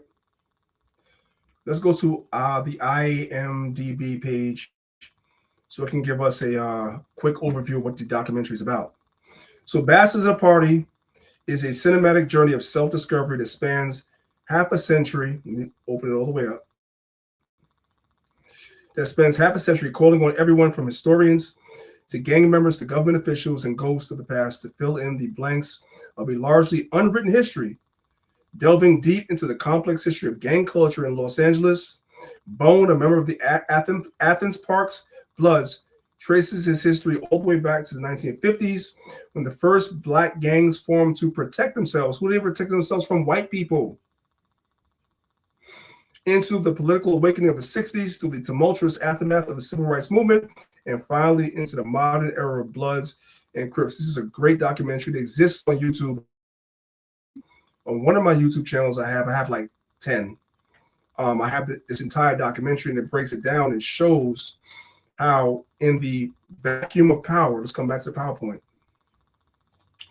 In the vacuum of power in California, after Hoover killed off a lot of the leaders of the Black Panthers, a lot of those guys turned into protecting their neighborhoods from white people, and then it delved into further chaos from there. That's where you have your gangs today, the Bloods, the Crips, etc.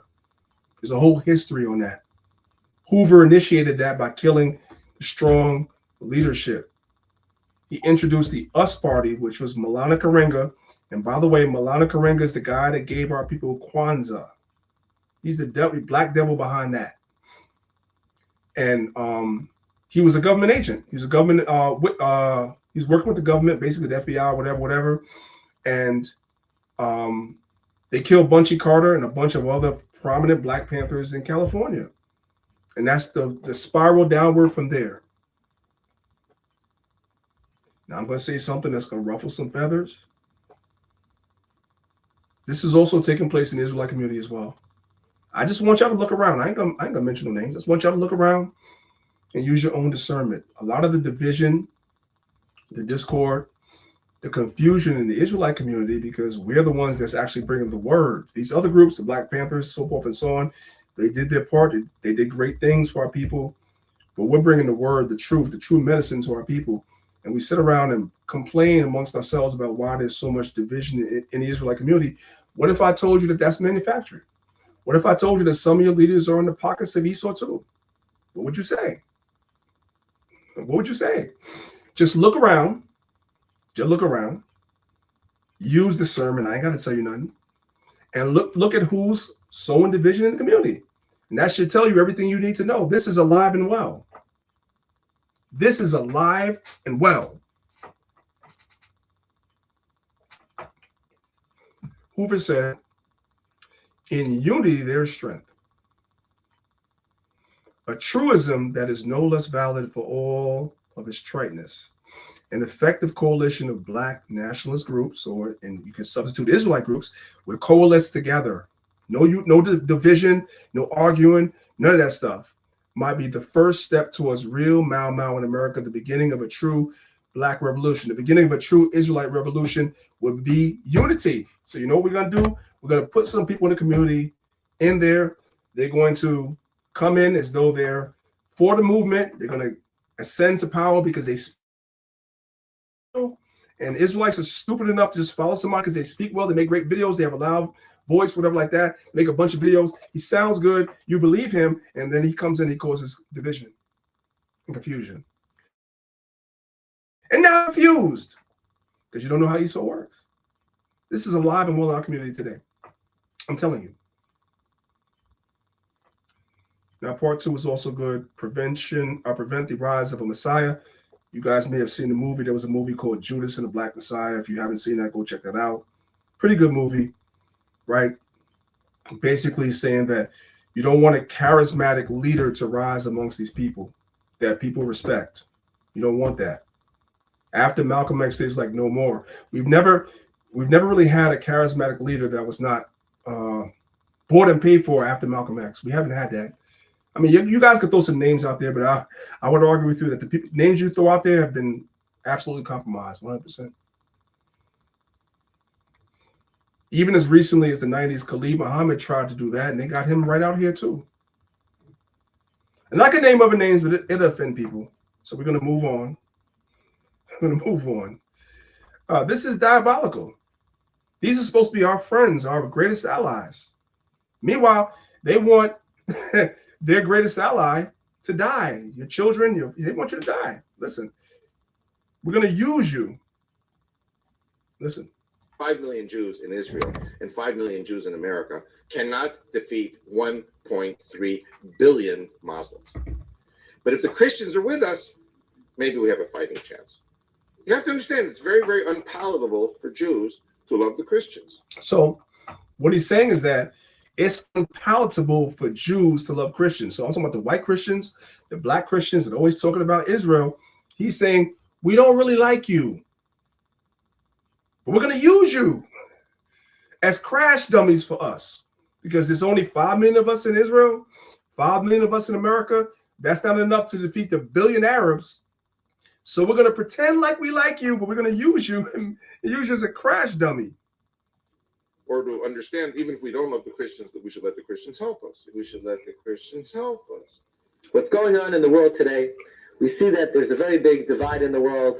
The 70 nations are really 35 and 35, and 35 of them are controlled by what's called Edom, the Western world, what many consider America, and 35 are controlled by Yishmael, the Arab Muslim world. That world history is coming down to the two powers, the Western world against Yishmael. And the question is, who stands last in that great war, which is also called Gog Magog? Right now, we are undergoing two simultaneous Galusim, Edom and Yishmael.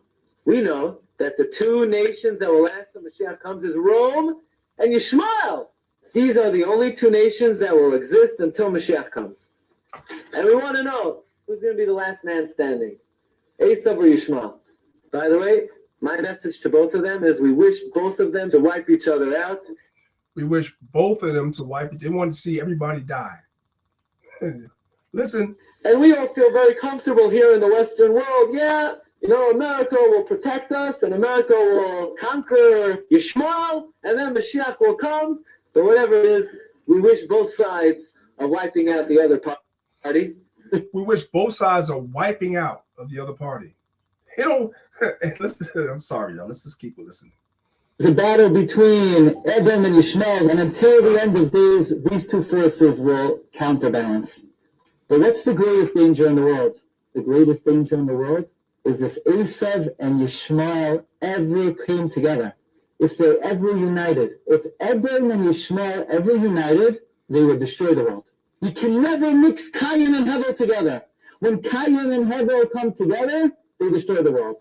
Esav is Cain, and Yishmael is Hevel. 2 times in history, Edom and Yishmael get together, and those were the 2 most dangerous moments in the collective history of the Jewish people. When Esav and Yishmael come together, it brings destruction to the world. If you want to know, what would the world look like if the Western world and Yishmael ever got together? Auschwitz, that's what it would look like. So they're wishing destruction on who's supposed to be their best ally. They don't care because it's not real. Let's keep 5 going. million Jews. Let's keep going. Brothers and sisters, I want y'all to understand that what we're looking at, what's going on in the world right now, this is what is behind these wars. These devils are trying to bring in what is called Greater Israel, the promise that was promised to Abraham. And they're using America as a patsy for them. They have no love for America.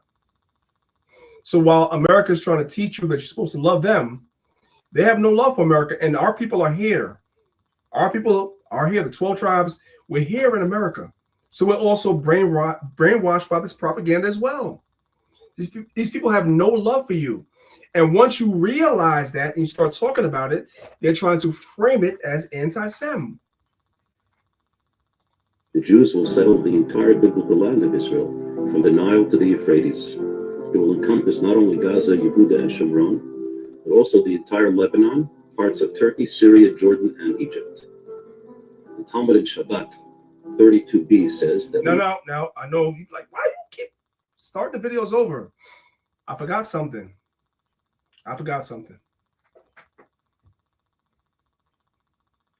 We're told,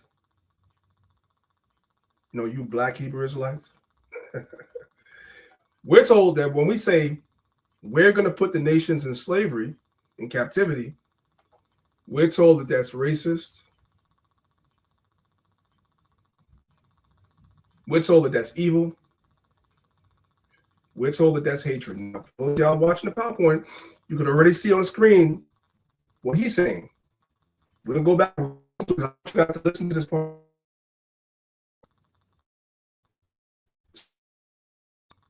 It's saying that when his Mashiach comes, he's putting us in slavery. Where's vocab alone for this?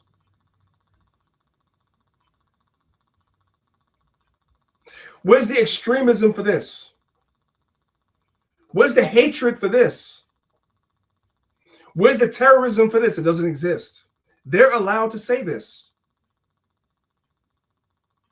If what they believe is true, they want to put you and I back in slavery. That's what they want to do.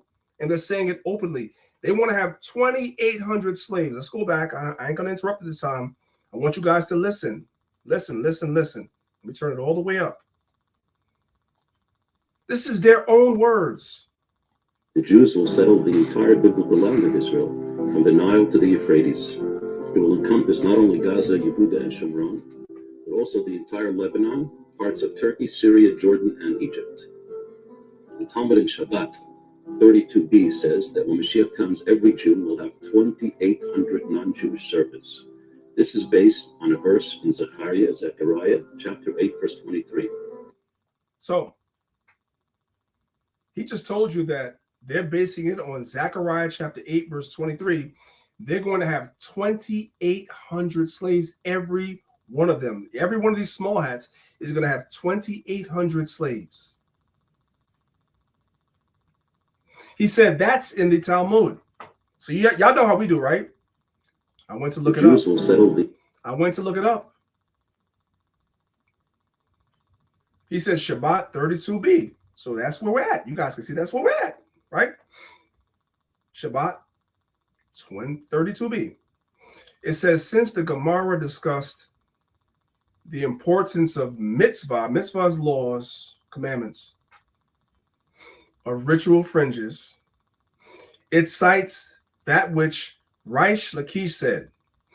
Anyone who is vigilant in performing the mitzvah of ritual fringes merits that 2,800 servants will serve him in the world to come. So while the world is trying to shame the Israelites for saying there's going to be servants in the kingdom to us, small hats are teaching the same thing. We're anti-Semites for saying that. We're a hate group for saying that. But they're saying the same thing. Somebody help me out. I'm lost. Let's continue. Here we have this fella, Rabbi Chaim Richman's message to Christians, referring to them as our Christian friends. This fella right here says that all of us need to be worshiping him. He says that we worship one Jew, which is Jesus Christ and Mashiach Yahushua, according to him. But he says, actually, we need to be worshiping all of them. That's what he said. I'm going to let it play Zahab, and you can comment if you want to comment. Let's let our good rabbi have his words, man. We're not going to interrupt our good rabbi. Sorry, Rabbi. Go ahead. Say what you got to say, Rabbi. I think that people don't really understand the mentality that we're dealing with. I think they don't really understand who, if you can call them people, who they really are. Whether you like Jews, you don't like Jews, you think Zionists are evil, banding around these tired expressions, you have to understand what's going on here in Israel is going to, I've always said this, but now it's clearer than ever that it will determine the fate of all humanity. And you know what else, Jim? I just want to say this to our Christian friends, you know, just to call it as it is and say it straight out, you know, you guys are worshiping one Jew. That's a mistake. You should be worshiping every single one of us. You guys are worshiping one Jew. That's a mistake. You should be worshiping every single one of us because we all die for your sins every single day. And that's exactly what's going on here. Yeah. We're all God's firstborn. We're dying for your sins right now because the Jewish people in the land of Israel are the bulwark against the orcs. Okay? The orcs are coming not to a theater near you, but to your home. So, Zahab, if you want to comment, you're supposed to be worshiping all of them. Number one, we don't worship no man. I don't know what he's talking about. He must be talking to Christians. Christians who they bow down and worship Jesus. That's what we talking about. That ain't us. Number two, brother, that picture you got right there, it says 1,000 words, man. with that officer such and such and Anton such and such. And you got little baby raccoons over there. You missing my good brother, the champ, Floyd Mayweather. Why is he not on the picture, brother? I made this before that. This is an old lesson. I just never taught it. Yeah, I gotta put him in here. The thing I want to say, and in all seriousness, right? Our brothers are being deceived when they embrace Amalek, right? Amalek look at you as a useful idiot or a useful tool, right? Priest just showed you a slide back where they're saying in their toilet paper book, the Talmud, Salaki, I'm sorry, in their book, it says they're gonna have 2,800 slaves. Don't you think in their mind you are part of that 2,800? Huh, black man? Huh, Negro? So when you going over there and you waving that blue and white flag and you signing over your riches to your ish manager, right? And then next thing you know, he sold your private jet. Next thing you know, you're trying to sue him because you claim that he stole 175 million. That's what you get. Yep. That's what all of y'all get for siding with the damn devil. You don't understand. They call you goy, as in low animal, a cattle. That's how they consider all of us. Even though they flip it, right? But at the end of the day, when will our people wake up, man? Who shall pity a snake charmer? I'm paraphrasing. You get stung by the snake. Are we supposed to feel sorry for you? Anyway, go ahead, Priest. Yes, sir. Let's continue. Well said. There's more. Got some bad news for y'all. Some of y'all, I hope it's nobody that's listening to me right now, but if somebody in the future hears this, you guys see the caption before I play the video? We're going to read the Bible first. These small hats, his name is David Gottlieb. He says, niggas are excluded from the kingdom of heaven. You see the caption? You niggas don't get the kingdom. Black people are excluded from the world to come. You can't even be there. You know what I'm talking about? Hey, real quick, let's read what it says, man. You're not even going to be in the kingdom. This is their words. Ezekiel 35, verse 1, it says, moreover, the word of the Lord came unto me, saying, son of man, set thy face against Mount Seir, that's where Esau dwelt, and prophesy against it, which is what we do, because we know who these devils really are. So we talk against them. It's not popular. In the future, it might be considered anti-Sem. In the future, it might cost some of us, like myself and others, our lives. It is what it is. But it has to be done, because ain't nobody else doing it. Nobody else is doing it. Verse 3. And say unto it, thus saith the Lord God, behold, O Mount Seir, I am against thee, which is what we say. The Most High is against Mount Seir, which is Esau. God is against Esau. And I will stretch out mine hand against thee, and I will make thee most desolate. Verse 4. I will lay thy cities waste, and thou shalt be desolate, and thou shalt know that I am the Lord, because thou hast had a perpetual hatred, and hast shed the blood of the children of Israel by the force of the sword, in the time of their calamity, in the time that their iniquity had come to an end. So they have a perpetual hatred towards our people, which is why they are saying there won't be no niggers in the kingdom of heaven. Verse 6, therefore, as I live, saith the Lord, I will prepare thee unto blood, and blood shall pursue thee. Sith thou hast not hated blood, even blood shall pursue thee. Thus will I make Mount Seir most desolate, and cut off from it him that passeth out and that returneth. So let's listen to Rabbi Gottlieb, shall we? I'll give Rabbi Gottlieb a chance to say what he needs to say. Did you niggas not? Sorry. I was trying to turn the volume up. It wouldn't let me. Hold on a second, y'all. All right, Rabbi Gottlieb, go ahead. For those whose major complexion is are excluded from the world to come. In this world, the minority is addressed. The wicked who are going to be lost in the world to come get compensated, rewarded for their good actions in this world. And the righteous will be punished in this world for the minority of bad actions that they have. So I need for everybody to take a look, go in the mirror and look at some pictures of yourself. If you have brown skin, black skin, as they say, which is not a real thing, but they just use their words.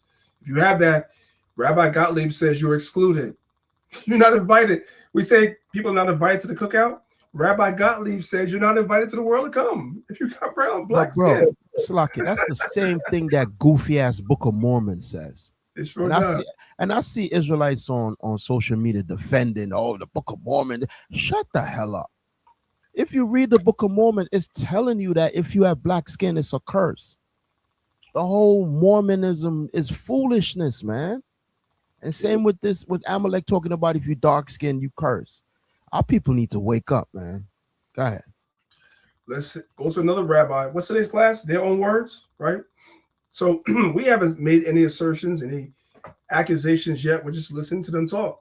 Here we have another fella that says black people are supposed to be slaves. Y'all didn't know that? You are supposed to be a slave. And it's based on the curse of Ham, which, of course, started in medieval times, because the Bible doesn't speak about no curse of Ham. It speaks about the curse of Canaan, but that evolved into the curse of Ham, which is early Jewish, Christian, and Islamic scholars began associating Ham's name with the Hebrew word for dark or brown. So if you have brown skin, dark skin, whatever, you're cursed, right? That also worked its way into Islam as well. So let's listen to this rabbi right here. Black people are supposed to be slaves. Black people are supposed to be inferior, and they pointed out to the curse of Ham. Now, it happens to be that Jewish law permits the enslavement of any non-Jew, white or black.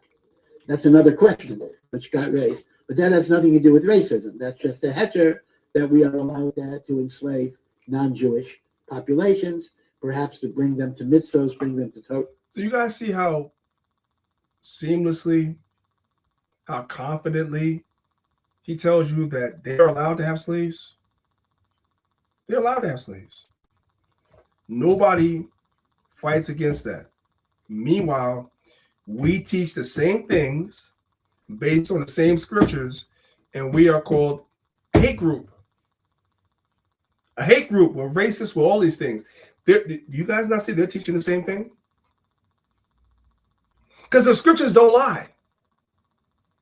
Whoever the children of Israel are allowed to have servants.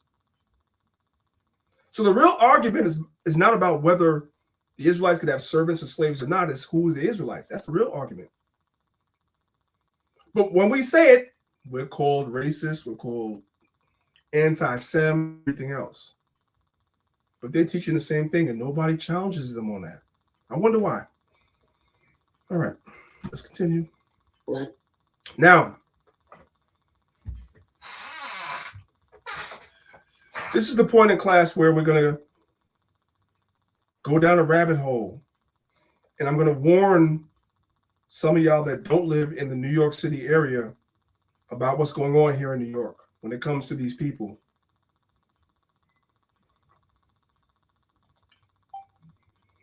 First, we're going to watch a movie.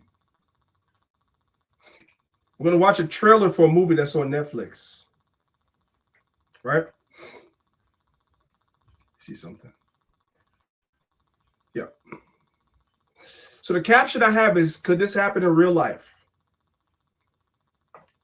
I'm going to give you guys the cliff notes as to exactly what's happening in this trailer. We're going to watch it, and we're going to ask ourselves, can this happen in real life? So the premise to this movie is that you have a white woman that's targeting people in her city. She's going up to, she has connections in the court system and with politicians. And she shows up on the doorstep of unsuspecting people.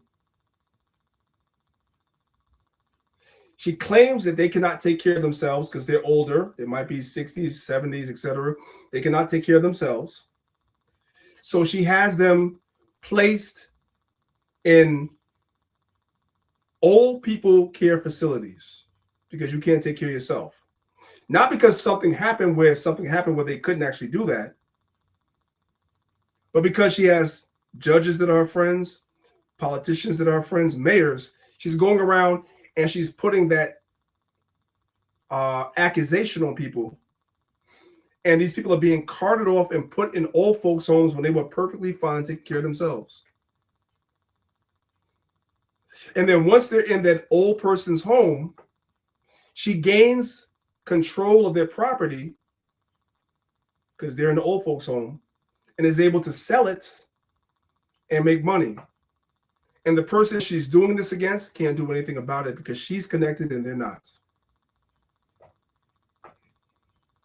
Now, this is a movie. So you think that this is just entertainment. Oh my God, it's interesting.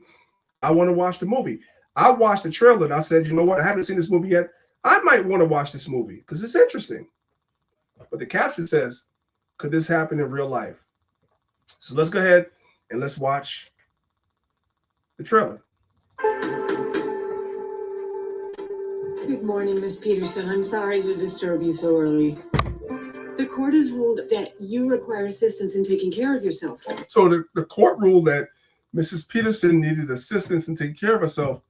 Mrs. Peterson didn't go to no court hearing. There was no investigation.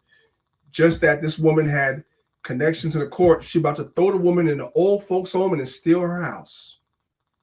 All right, I'm gonna let it play all the way through. Good morning, Miss Peterson. I'm sorry to disturb you so early. The court has ruled that you require assistance in taking care of yourself. I'm fine. I'm afraid it's not up to you to decide. The court has appointed me to be your legal guardian. What?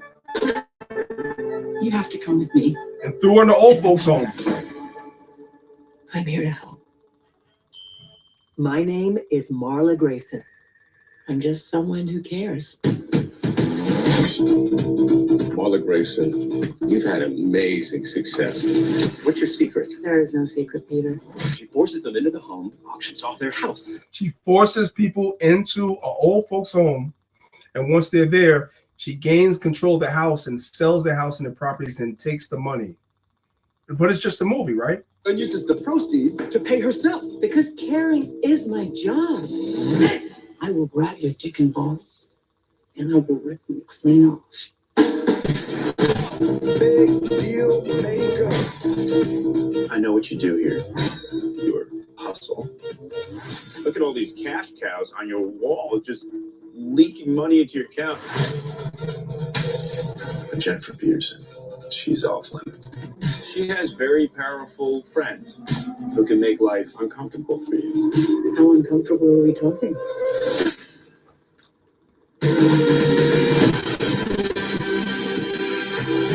Hello, Marla Grace. That's all I wanted. So I want you guys to get the premise. The premise of the movie is you have this woman that has connections with politicians, judges, et cetera, et cetera.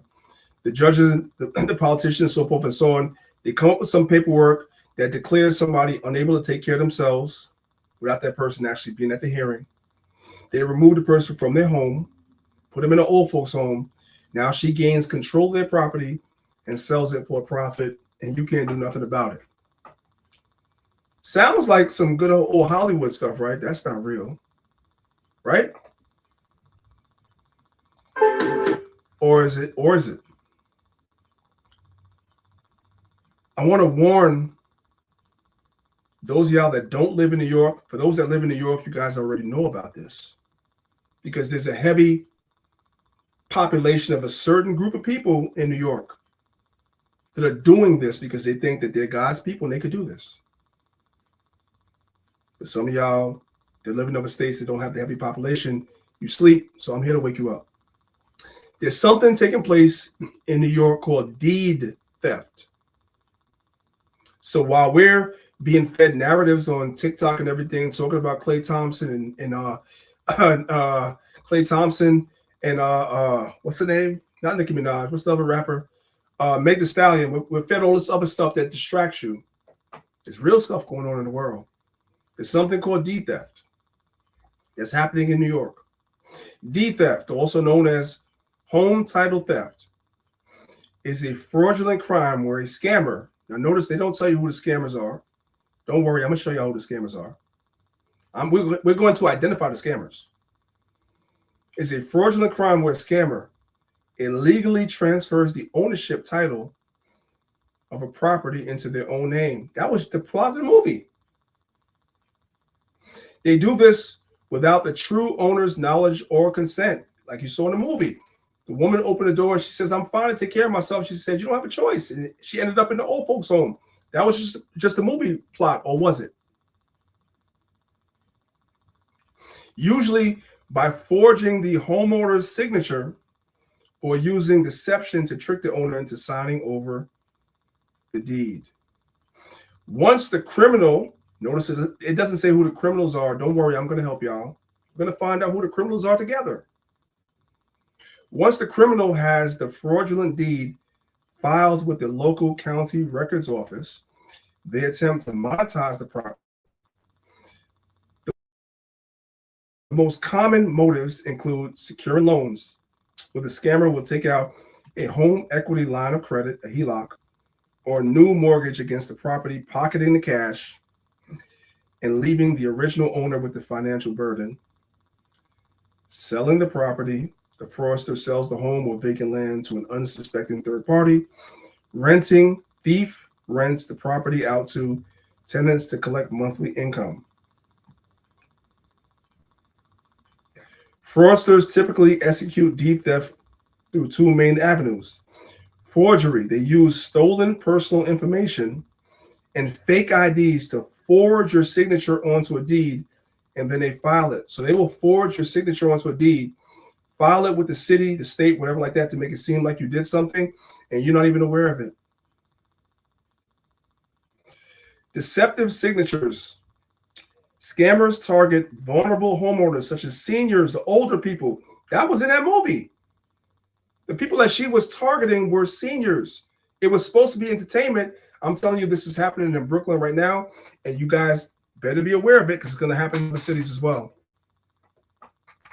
Struggling mortgagors or out-of-state owners and trick them into signing over their deed under the guise of financial assistance. All right, let's get to it, because that's a lot. It's very wordy. So I'm going to have this brother explain this to you, what's happening. This sister right here, this is her brownstone in Brooklyn. The criminals, it doesn't say who the criminals are, so we're going to study that later.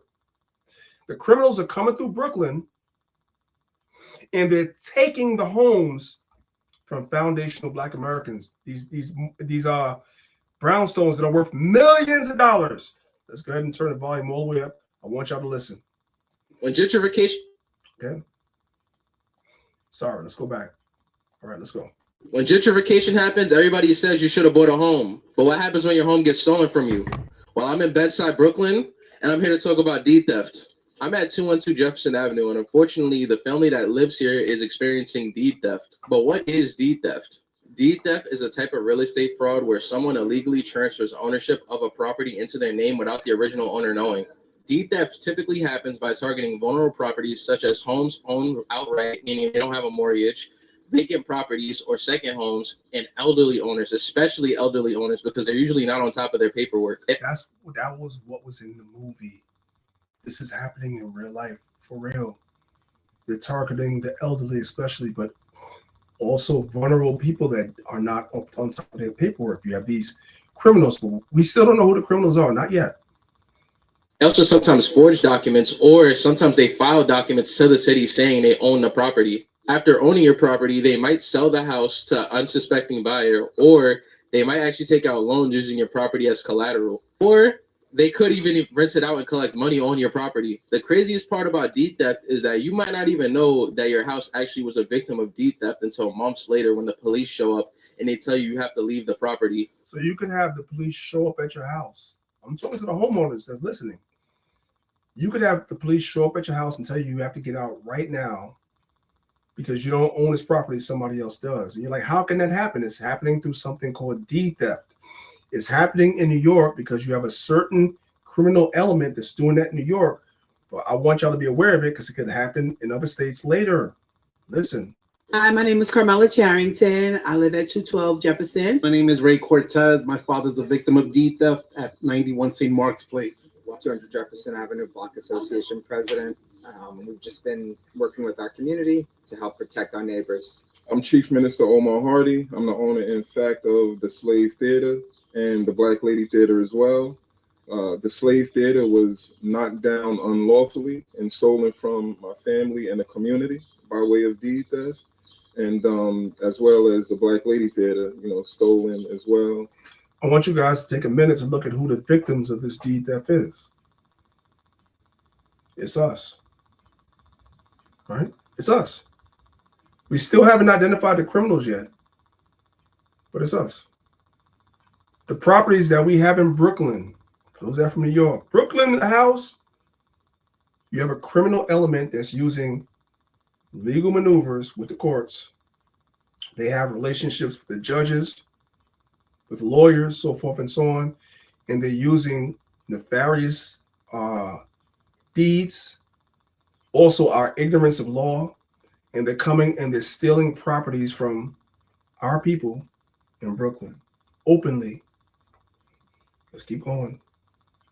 And away from my family and the community. Hi, my name is Tashelle LeBlanc. I am honorary resident of 212, Kamala's lifetime friend, 42 years. This is a form of deed theft. So I want y'all to listen. She's going to explain to you exactly what deed theft is. Just listen. And 42 years. This is a form of deed theft by conservatorship, guardianship. The conservatorship was in the state of Georgia. Georgia signed off with these shell developers and signed off and said that the property was for sale. They sold the property. It was in litigation. It was in court. They discontinued the case, and then they went amongst each other and signed off and said that they sold the property for whatever amount. And then they came into my house and broke in and said, we're the new owners of the property. Right. Wow. And then that's when the series of stuff have started with saying, no, this is a deed theft case. As a Bed-Stuy native, I stand with 212 Jefferson Avenue, and I want to keep people in Bed-Stuy. So I want this story to be told. All right, let's go to part two. I'm going to kind of go a little bit ahead because we already heard the first part of that, right? I want you guys to see what's happening. These shell developers and signed off and said that the property was for sale.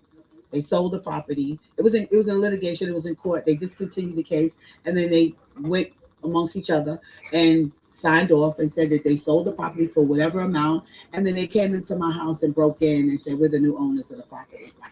Wow. And then now these are criminals. We don't know who these criminals are, so we're not going to accuse anybody. Not yet. That's when the series of stuff have started with saying, no, this is a deed theft case. Like, how does a conservative from Georgia able to sign off without petitioning the state of New York? How was somebody able to sign off for her property to be sold from Georgia without dealing with somebody in New York? It's a particular criminal element that has set something up that's setting our people up for a sale. None of those things were done. Well, because they thought that we wouldn't know, we're not educated enough, we don't have legal representation, proper legal representation, they were able to do it. And every time we went in front of the courts, we were being denied. You were being denied because the judges that were sitting on these cases were small hats, or they were judges that were being brought out by the small hats, because the small hats had relations, and I gave it away already, I shouldn't have did that. The small hats have relations with these judges and everything. They were paying them off. Facts. Because they're compromised. These developers know the judges. That's crazy. So even up to the appellate, and that's when I decided we're going to stay down. I went to the appellate, one of the highest courts, and I said, I need you to just stay in eviction and allow me to argue my case. The lady said to me, I'll allow you to argue your case, but they're going forward with the eviction. I said, what? What? I said, wait. I said, what? I said, at that point, I came home. I see my president. He was standing right here. I said, we get ready to do a 24-hour takeover. That's it. Like, if you not telling me, if you telling me that, this is what we about to do. And that's exactly what we did. How long you been living here? This house been in our family for 60 years. This was my great uncle and my grandmother's house is right there. We had two houses. Wow. 60 years. Look what they do to people living 60 years 60 here. 60 years, yeah. And don't you get tired of hearing that story all the time? I'm tired of hearing me it. too. This used to be a thriving Black community. This used to be a thriving. Why? We got to take our stuff back. No more. That is not going to be the storyline anymore. It has to stop. Yeah, I 100% Thank agree. you. We thank you for what you're doing. So it used to be a thriving community of our people, but the small hats got together and they figured out a way with their connections with the judges, the lawyers, so forth and so on, to be able to circumvent and trick a lot of our people out of their houses. That's what they're doing. Codita. I do want to say one thing too. You know, we Israel, we're not supposed to delve in politics, right? But I do want to do a small tip of my hat, so to speak, to that new mayor in New York, Mamdani. He started a commission to stop deed theft. He started a panel in the commission for anti-deed theft. So I do, because I think he knows what's going on also. You see what I'm saying? So I do want to say that our people need to wake up and realize, you know how serious this is when the judge and the bankers and real estate people are all in cahoots with a certain community because they come from that community. It's a systemized plundering of our community. And like the sister says, we always come out and say, well, what happened to the community? Why is it run down? It's done that way for a purpose, to either lower the property value, so they come in and buy it pennies on the dollar, or they start stealing it from under our noses. And I work out in Brooklyn. There's some parts of Brooklyn that it's, when you go there, the signs are in Hebrew, everything, or Yiddish, I should say. Everything is theirs. They got their own ambulance, their own security forces, a synagogue on every corner. The women, all of them got strollers, and they all on welfare. I'm sorry. It's a fact. But we get demonized. You see what I'm saying? So, look, man, we just got to wake up and realize and know in the time what we're in, what we're up against, you know? So, yeah, if brothers and sisters have family in the New York area, anywhere, period, this is going everywhere, but it's more so in the New York area, especially in Brooklyn. It's also happening in the Bronx, too. Go ahead, please. So, just in case somebody's confused, because somebody's confused, like, who are the criminals? Let's play a video.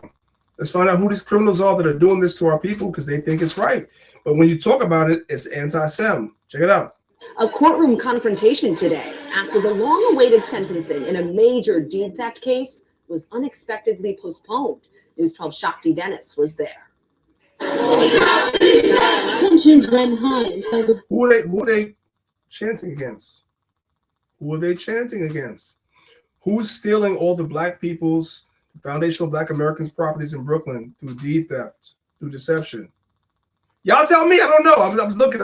I might be confused. I don't know. Brooklyn courthouse today. On one side, victims of deed theft.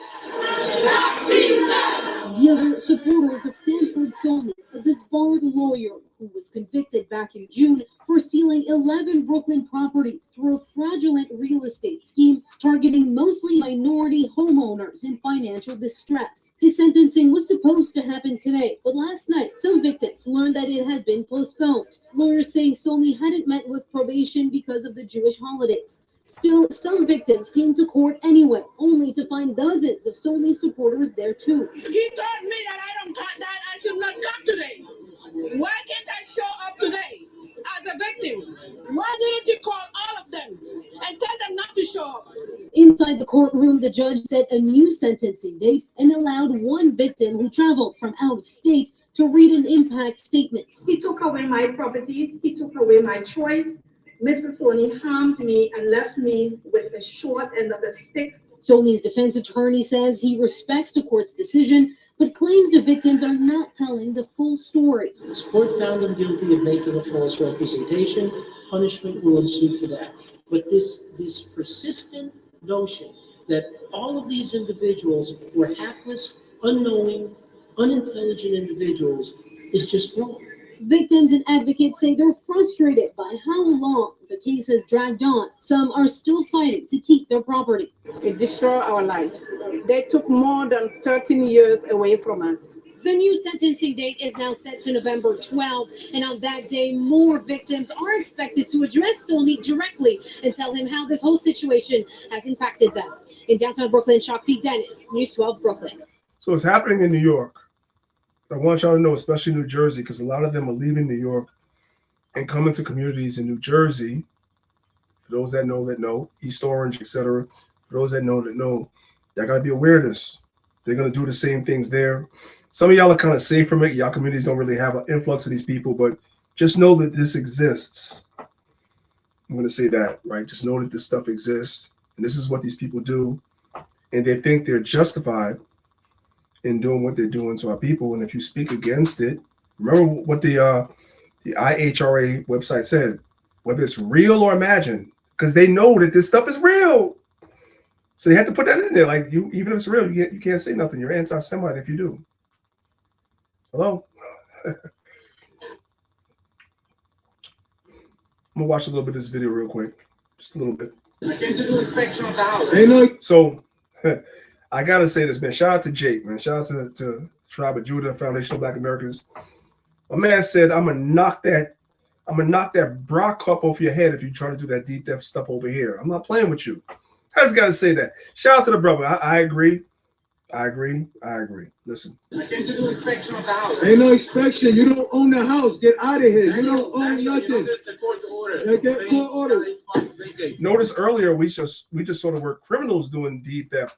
Now we're seeing who the criminals are that are doing it. It's them. I came to do inspection of the house. Ain't no inspection. You don't own the house. Get out of here. You don't own nothing. Get court order. No, get out of here. Fake ass court order. Look at this nigga trying to scam. This guy's been here for years. Get out of here, bro. Get out of here. Go ahead. Get out of here. They call the cops. You came. The cops came. They did nothing. Get out of here. Yo, oh yeah. I don't know if you know this guy's trying to scam. We're not playing over here. We're not playing. We don't give a fuck about that little fake ass hat. We're not this fucking hat off. We're not. We will knock the hat off. Hey, I'm with that. That's all I wanted, man. We're gonna move on. Yeah, so y'all know what's going on, because we're fed a lot of stuff to keep us distracted from what's really going on in the world. Also, real quick, another angle how they used to get the deed theft. Let's say grandma or granddad passed away, right? And the house is paid off. I think it goes to the next living kin, something of that nature, right? Yeah. You would have a greasy ass uncle or cousin or somebody who don't live in New York, who live down south. These dirtbags will go to them and some way, somehow have them sign a paper, say, well, look, we'll give you $20,000 for the house. And this person doesn't have no connection to the family in Brooklyn.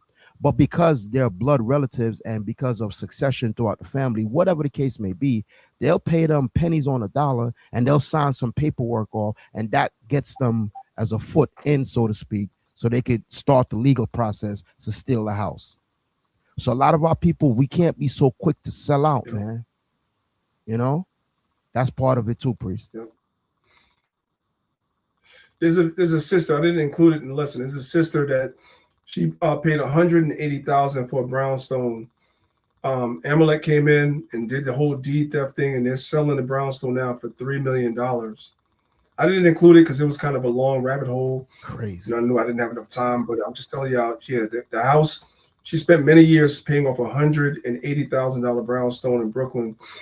And then Amalek came in and he kind of bought her lawyer. She had a lawyer. She had a real estate agent. She had a lawyer that were on the side. He kind of paid them off, and they got together and colluded and took our house from her. And the house is now on the market right now, currently for $3 million, bro. This is happening in Brooklyn right now. This is what these devils are doing, and it's the small hats doing it, and they think that they're justified. Now, in case anybody's confused, somebody's asking, how does this happen? You guys are going to learn some new history today. We're going to talk about George Washington and the small hats. Everybody knows George Washington is our quote-unquote founding father. Did you guys know that George Washington was financed by the small hats? Did y'all know that? If you didn't know that, you know it now. Listen, Jews started America. Do you know who Haim Solomon is? He was a broker that helped fund the revolution. He was of Polish Jewish ancestry. He kind of looks black in this, even though it's black and white. Sympathizing with the Patriot cause, Solomon joined the New York branch of the Sons of Liberty. September 1776, he was arrested by the British as a spy, but quickly pardoned. This is crazy. For the period of 1781 to 1784, records show Solomon's fundraising and personal lending helped to provide over $650,000, $14.8 million in 2014 in financing to General George Washington in his war effort. His most meaningful financial contribution, however, came immediately prior to the siege of Yorktown. Washington determined that he needed at least $20,000 to finance the campaign. When Morris told him there were no funds and no credit available, Washington said, "Send for Haim Solomon." Solomon raised $20,000 through the sale of bills of exchange. With that contribution, Washington conducted the Yorktown campaign, which proved to be the final battle of the Revolution. You can't love America and not love the Jewish people. The final battle of the revolution was funded by Amalek. So real quick, let me just do this. Let me come out for a second. And I tell you guys about this all the time, right? There's a documentary, and there's several.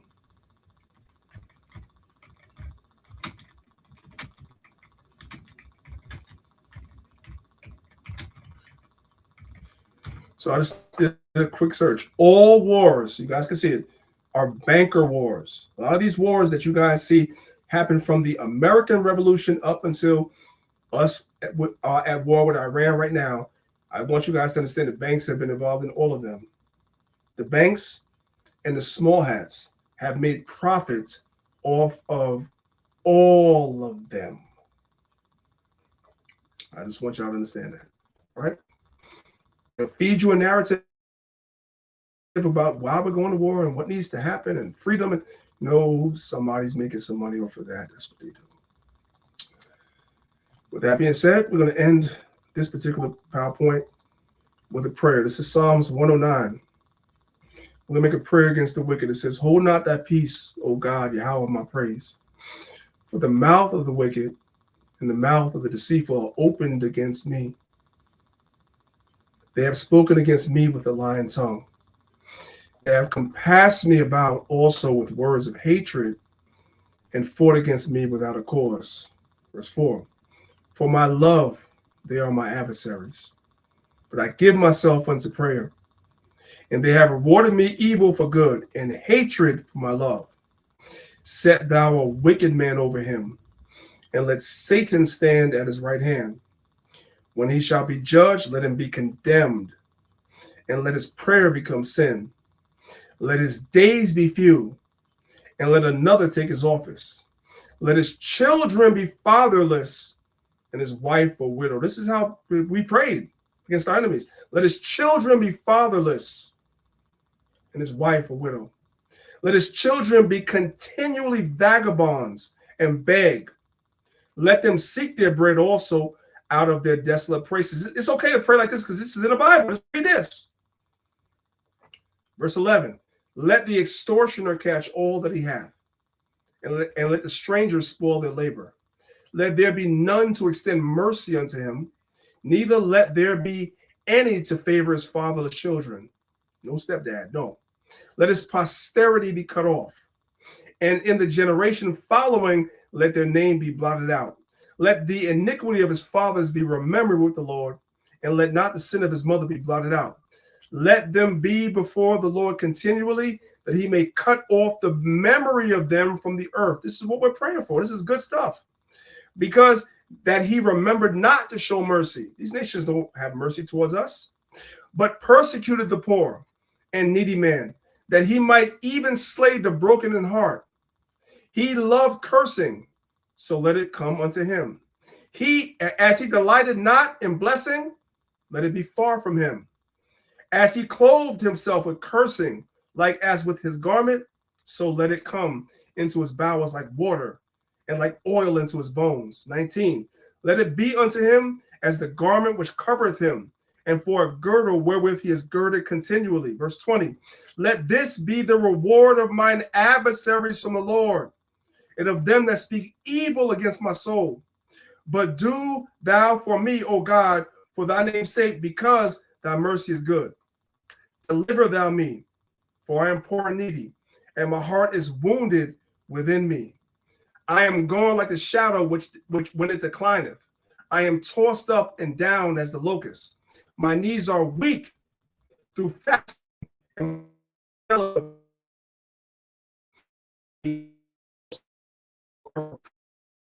they shake their heads. Help me, O Lord. Oh, save me according to thy mercy, that they may know that this is thine hand, that thou, Lord, hast done. Let them curse, but bless thou. When they arise, let them be ashamed, but let thy servant rejoice. Let mine adversaries be clothed with shame, and let them cover themselves with their own confusion as a mantle. I will greatly praise the Lord with my mouth. Yea, I will praise him amongst the multitude, for he shall stand at the right hand of the poor to save him from them that condemn his soul. And that's our prayer. At the end of the day, the Most High stands at the right hand of us and save us from these people, especially these other nations that want the worst for us. These nations said, we're not going to be in the kingdom. That's what the white man says, what Amalek said. We're excluded from the kingdom to come. No, devil, you're excluded from the kingdom to come. With that being said, I'm going to allow Elder Zahab to respond. And I guess we have a little time. If y'all want to go on to something else, I will in a moment. But I'm going to allow Elder Zahab to respond. Hey, connection getting a little wonky. It was in the matrix a little bit. Check the your connection, King. But yeah, that's a beautiful prayer, man. And that's the righteous spirit we should be in, right? Remember King David, man, when he was dealing with the enemies, remember what he prayed to take thy little ones and to dash them against the rocks, man. That's the spirit we're supposed to be in. At least mentally and spiritually, you're praying and asking the Most High to avenge us from the wicked. And as we see, those people are wicked as hell, man. Hey, they're praying the same prayer against us. So it's only right we pray the same prayer against them. And the Most High will hear our prayers, not them, because they're heathens. Beautiful class, priest. Beautiful class, man. All praises to the Most High. This is timely and this is needed. And yeah, this is the spirit we're supposed to be in. Go ahead, King. All right. So if y'all want to continue for a couple more minutes, not too much longer. I think that we already been going for 2.5 hours. If y'all want me to continue for a couple more minutes and just change the topic and give y'all a little bit of history real quick, y'all put 1 in the chat. If y'all think that was enough, put 2. I'm fine either way. Isn't that right? I'm fine either way. I wasn't asking you to put 1s out. Repent, believe the gospel. Brother, it's called participation. Hey, you know what I would like y'all to do? Leave a comment. If you're watching us on YouTube, leave a comment, leave a scripture, say the word Khan, write something, right? Because when you leave a comment, it triggers the algorithm because it's interaction, right? So brothers and sisters, if you're watching us on YouTube, in addition to hitting the like button, just leave a comment, right? Leave a scripture, Khan, yay, nay, something relevant, whatever the case may be, just leave a comment. All right, so y'all say you want me to continue. It's gonna be quick. Ain't gonna be too much. We're gonna go for too much longer. It's 12:22 Eastern time. I'm not going past 1 o'clock, but I'll share something with you guys just on another topic because we touched on this a couple of weeks ago, and I have people that watch my channel and they don't be knowing stuff until I teach it, and they become experts after I teach it. It's crazy, right? So. For those of y'all that were here from the beginning, this PowerPoint is called the Images of the Israelites in Early and Modern Art. So in this PowerPoint, I go into where this image actually comes from. But this is an image of Adam and Eve, right? And I mean, do I got to say it? Do I have to explain it? I shouldn't, but there's people that they just, because their master teachers didn't teach it, they just can't receive it. I don't know. So I mentioned earlier at the beginning of class when we spoke about earlier the importance of gathering, the importance of when we speak about the Bible speaking about holy days being a holy convocation, which is a gathering. That's not written for nothing, especially in the time that we're living in, because there was a time during the Roman Empire where Israelites could not have holy convocations, which is why the catacombs exist. Because a lot of times it said, let's look at uses. In the early Christian communities of the Roman Empire, catacombs served as a variety of functions in addition to burial, so we'd bury our dead there. Funeral feasts were celebrated in family vaults on the burial on anniversaries. The Eucharist, which was accompanied by funerals in the Christian church. So basically what the catacombs were used as was just a place of gathering, because Rome outlawed Christianity several times in history. That's what happened, right? And when I say Christianity, I'm not talking about Christianity as it exists today. I'm talking about Christianity as it existed back then, which were Israelites, Jews that just believed in Christ. That's all it was. So this is how the catacombs look. Of course, they unearthed these things, so you guys can see the steps leading down. This is the catacombs. One of the catacombs, there's several. And you guys can see how it looks coming down the stairs. And then there's also, as you guys can see right here, preserved images, because not only did we build the catacombs as places of meeting, but we put the images of the people that we believed in the Bible on the walls of the catacombs. We did that. So this is not something that Black Israelites just make up. This exists. So you guys could see an image of Jesus, Yahushua, in between Peter and Paul, right? And you guys can see this is a melanated image. You guys can look at the garments that they're wearing and compare that to how they look. These are not white people. That's the point. They're not white people. Look at the hands. Look at the hands of this guy right here. Look at that. Look at the hands of this guy right here. These are not white people. We don't just make stuff up. It's just not. In the same catacomb, this is an image of Jonah. The people on the ship throwing Jonah off the ship. You guys see that? It's in the catacombs. Afro, dark skin, not white folks. It's not. Now, I'm going to show you guys something. I've said this before. I'm very careful about how I word this. A lot of times in Christianity, we've been taught that when Jonah was thrown off the ship, he went into the belly of a whale, right? That's our modern understanding. That is not the understanding of the ancients. If you guys look at the image that's on the catacomb walls in the ancient times, that's Leviathan. This is Leviathan in the book of Job.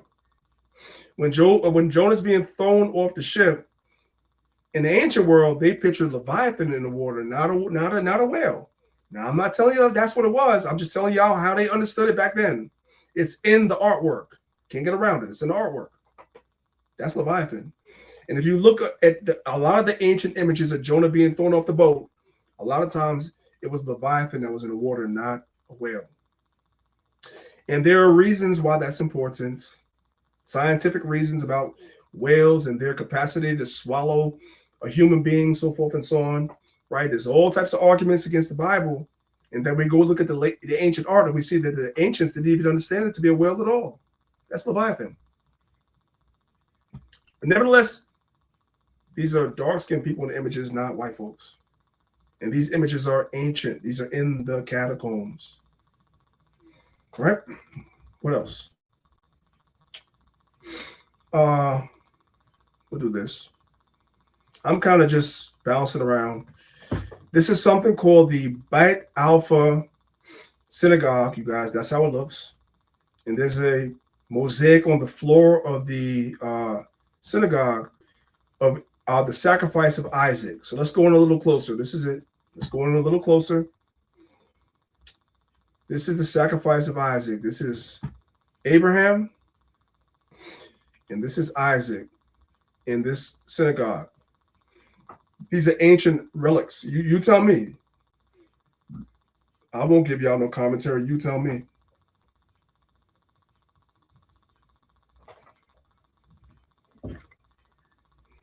Let's go further.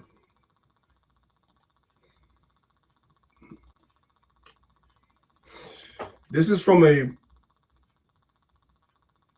a mosaic, certain mosaics from a Visigoth Bible. It's also known as the Leon Bible, right? And these are the images from the Bible, and you guys can see the commentary here. 943 AD, that's before the Renaissance. That's neither here nor there. You guys see this angel right here with an afro? Am I the only person that sees that? Because we keep hearing that we just make stuff black. This is from 943 AD. Help me out. Help me understand, what am I missing?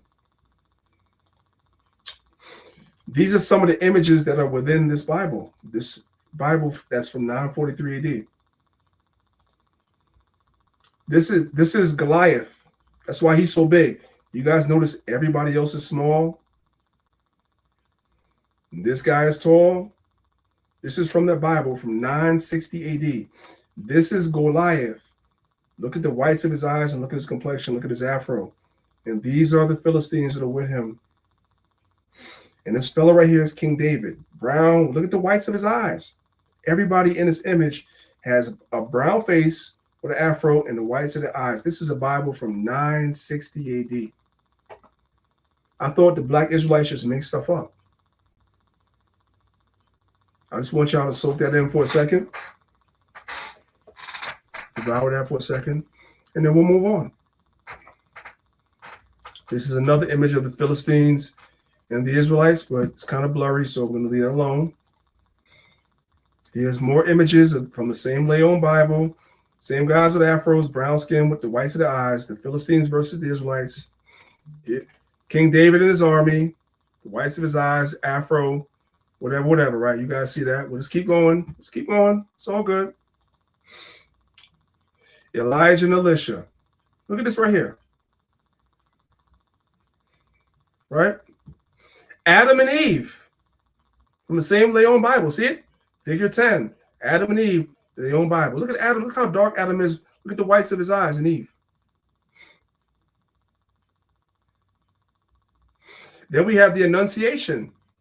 The angel Gabriel right here with an afro announcing to Mary that she's going to have this son right here. Everybody in the image is black. This is from a Bible from 960 AD. And then we come here. And this is where I'm going to end it. This is a book I have called Early Spanish Manuscript Illuminations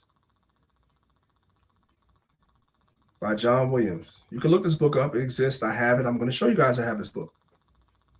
I'm going to tell you guys what you're looking at. This fellow right in the middle. And by the way, I don't want to hear nobody tell me this is doctored. This is not doctored. This is not doctored. This is what it is. The guy in the middle right here in the green garment, that's Christ. You see how dark he is? This is white people putting this stuff together, not us. You guys see how this is Christ in the middle right here. He's so black, you only can see the whites of his eyes. And these are seraphims and cherubims all around him, and everybody in the image is black. Here's a better image of it right here, blown up. But somebody's going to say, you made that up. I don't know. You made it up. So what did I do? You know how I do, right? I went and took an image of my book because I have it. I told you I have the book. I got the book. This is what it looks like. This is the cover of the book. This is inside the book. I took a picture of my book. Same image that's on the cover is in the book. But I said this is Christ. Being black. This is way before the Renaissance. Black as hell. So nobody can say it's doctored. You got to write the person that wrote this book and tell them that. I said this is Christ. We see the writing right here. Let's get closer. Boom. What does that say? It says Christ. That's this guy right here. whose darkened flesh tones now give him an almost Negroid cast. The white man can't even be honest. Somebody tell me, does this look almost Negro to y'all? He's almost a Negro. He's not a Negro. Though. It's almost a Negro. Black as hell, but almost a Negro, not quite. It's the white man looking at art and be like, I can't tell. I'm gonna be halfway honest. This predates that image of Caesar Borgia that everybody, this predates that. He said Christ looks, damn, that star. He looks like a black man. Almost. I can't say it, so I'm gonna say almost.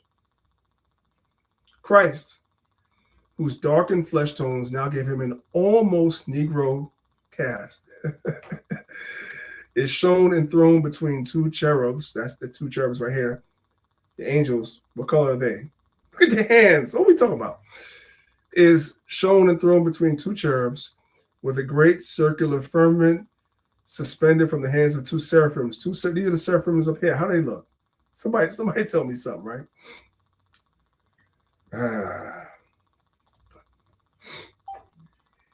Brothers and sisters, I went to Wikipedia because it's on Wikipedia. I already had the book. I had this book since freaking 1993. But even Wikipedia that's new today tells you this is because somebody's gonna say you may want to before the Renaissance. The Renaissance started in 1300. That's why you're getting a lot of these white images. This image is older than all of that. This image was painted on April 11th, 945 AD. That's 350 years before the Renaissance. 350 years before the Renaissance. In Spain, Christ was depicted as being black. Does everybody see that? How do you know it was in Spain? Because it's on the cover of the book. Hey, Zahab, let me ask you a question. At this time, who was ruling in Spain, by the way? By that time, it was us, way before the Renaissance. That's us. Who's the us? Who's the us? Israelites. It starts with an M. Who's us? Oh, the so-called Moors. You want to call them Moors? There's the Moors. That's why this looks like that. And some of the Moors were Jews, yes. The Moors were ruling in Spain at this time in history. At this time in history, let's bring it back to Wikipedia. They were ruling in Spain at this time in history, so it only makes sense. Some of the Moors were Jews, so it only makes sense that the image of Christ will be what? If y'all want to argue with this, I know I have my critics. If y'all argue with the facts, you can't argue with me. Y'all want to argue with me. How? I'm showing y'all the what it is. Anyway, do I need to go into the Bristol Psalter? I don't, because y'all not interested. So we're gonna end class right there. You know what I'm talking about? We're gonna end class right there. I praise the Most High that you brothers and sisters were edified with the class. We give all praise, honor, and glory to the Most High God. You know what I'm talking about? Yeah. We're just going out. It's funny too, priest, because you brought out a scripture earlier that talk about be careful who you let in your house, right? You know what I'm saying? But it's all planned by design. You saw we was ruling Spain, and then generations later, them damn Edomites came into Spain and then turned around and deported us out of Spain in the 1400s. So it's crazy. And if your skeptics were to say that, oh, they weren't white people who did that, well, listen, the white man is a white man is a white man. Why would he paint an image of Yahushua as a black man? The white men back then, they never had DEI. They was racist as hell. So why would they do some type of DEI painting? Why would they make it an inclusive picture of Christ, right? To show you that the white man is the damn devil, man. And we ruled back then. It's a beautiful class, priest, and that's good information. I wanted to ask you about the four beasts, but I guess we could do that another time. Yeah, in that image at the bottom, you show the four beasts. I guess that's from Revelation 4, right? Yeah. That image is a beautiful image, man. The Bristol Psalter is good also. So I guess you're gonna have to do a history class within itself. One of these days, man. But I don't think they want. I don't think they want that. They don't. They It's don't boring. want that. They want. It's boring. History is boring. That's what the Israelite community. Hey, man, y'all want to argue and debate each other about nations being saved and everything else. So I just get out the way and let y'all do that. You know what I'm talking about? With that being said, it's your brother Priest and y'all represent Lines of Israel along with Elder Zahab. We appreciate y'all being here. If y'all watching the class and have not hit the like button, you have not hit the subscribe button, repent. Some of y'all are on the channel you're not subscribed to. If you enjoyed today's class, can you please make sure you're subscribed? Go right now. Make sure you're subscribed. And join us again here next week, if it be the Most will, 10 a.m. Eastern Standard Time. We love y'all. I pray that the class was edifying. With that being said, I'm going to go ahead and get out of here. I say shalom to y'all. See y'all again next week.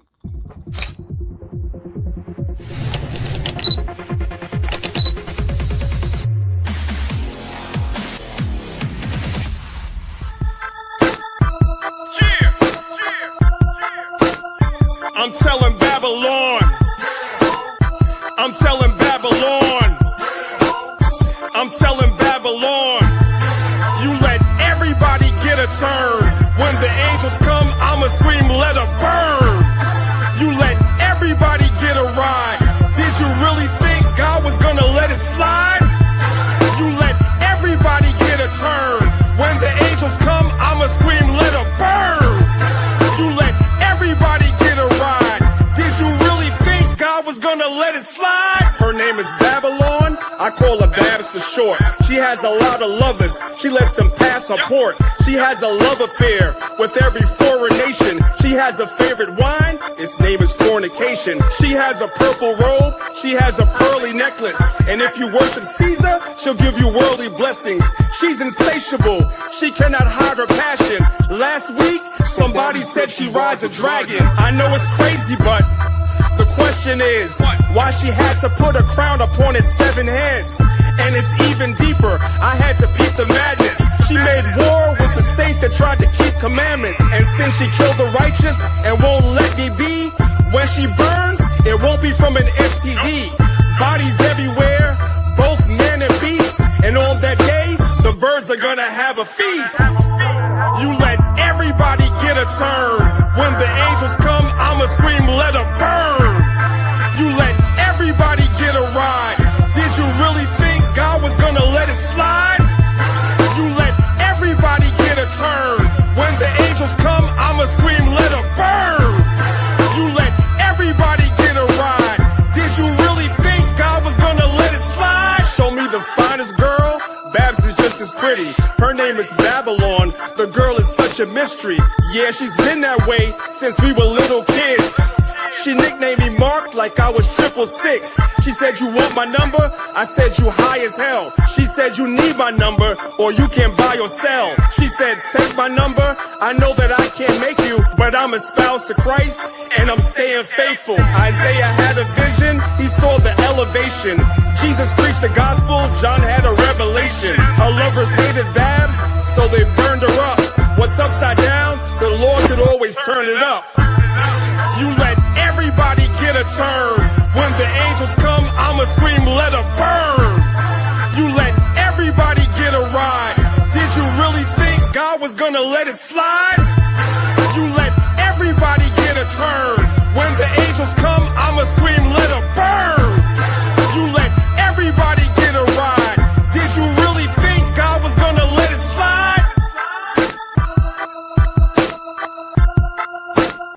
I'm telling Babylon. I'm telling Babylon. I'm telling Babylon.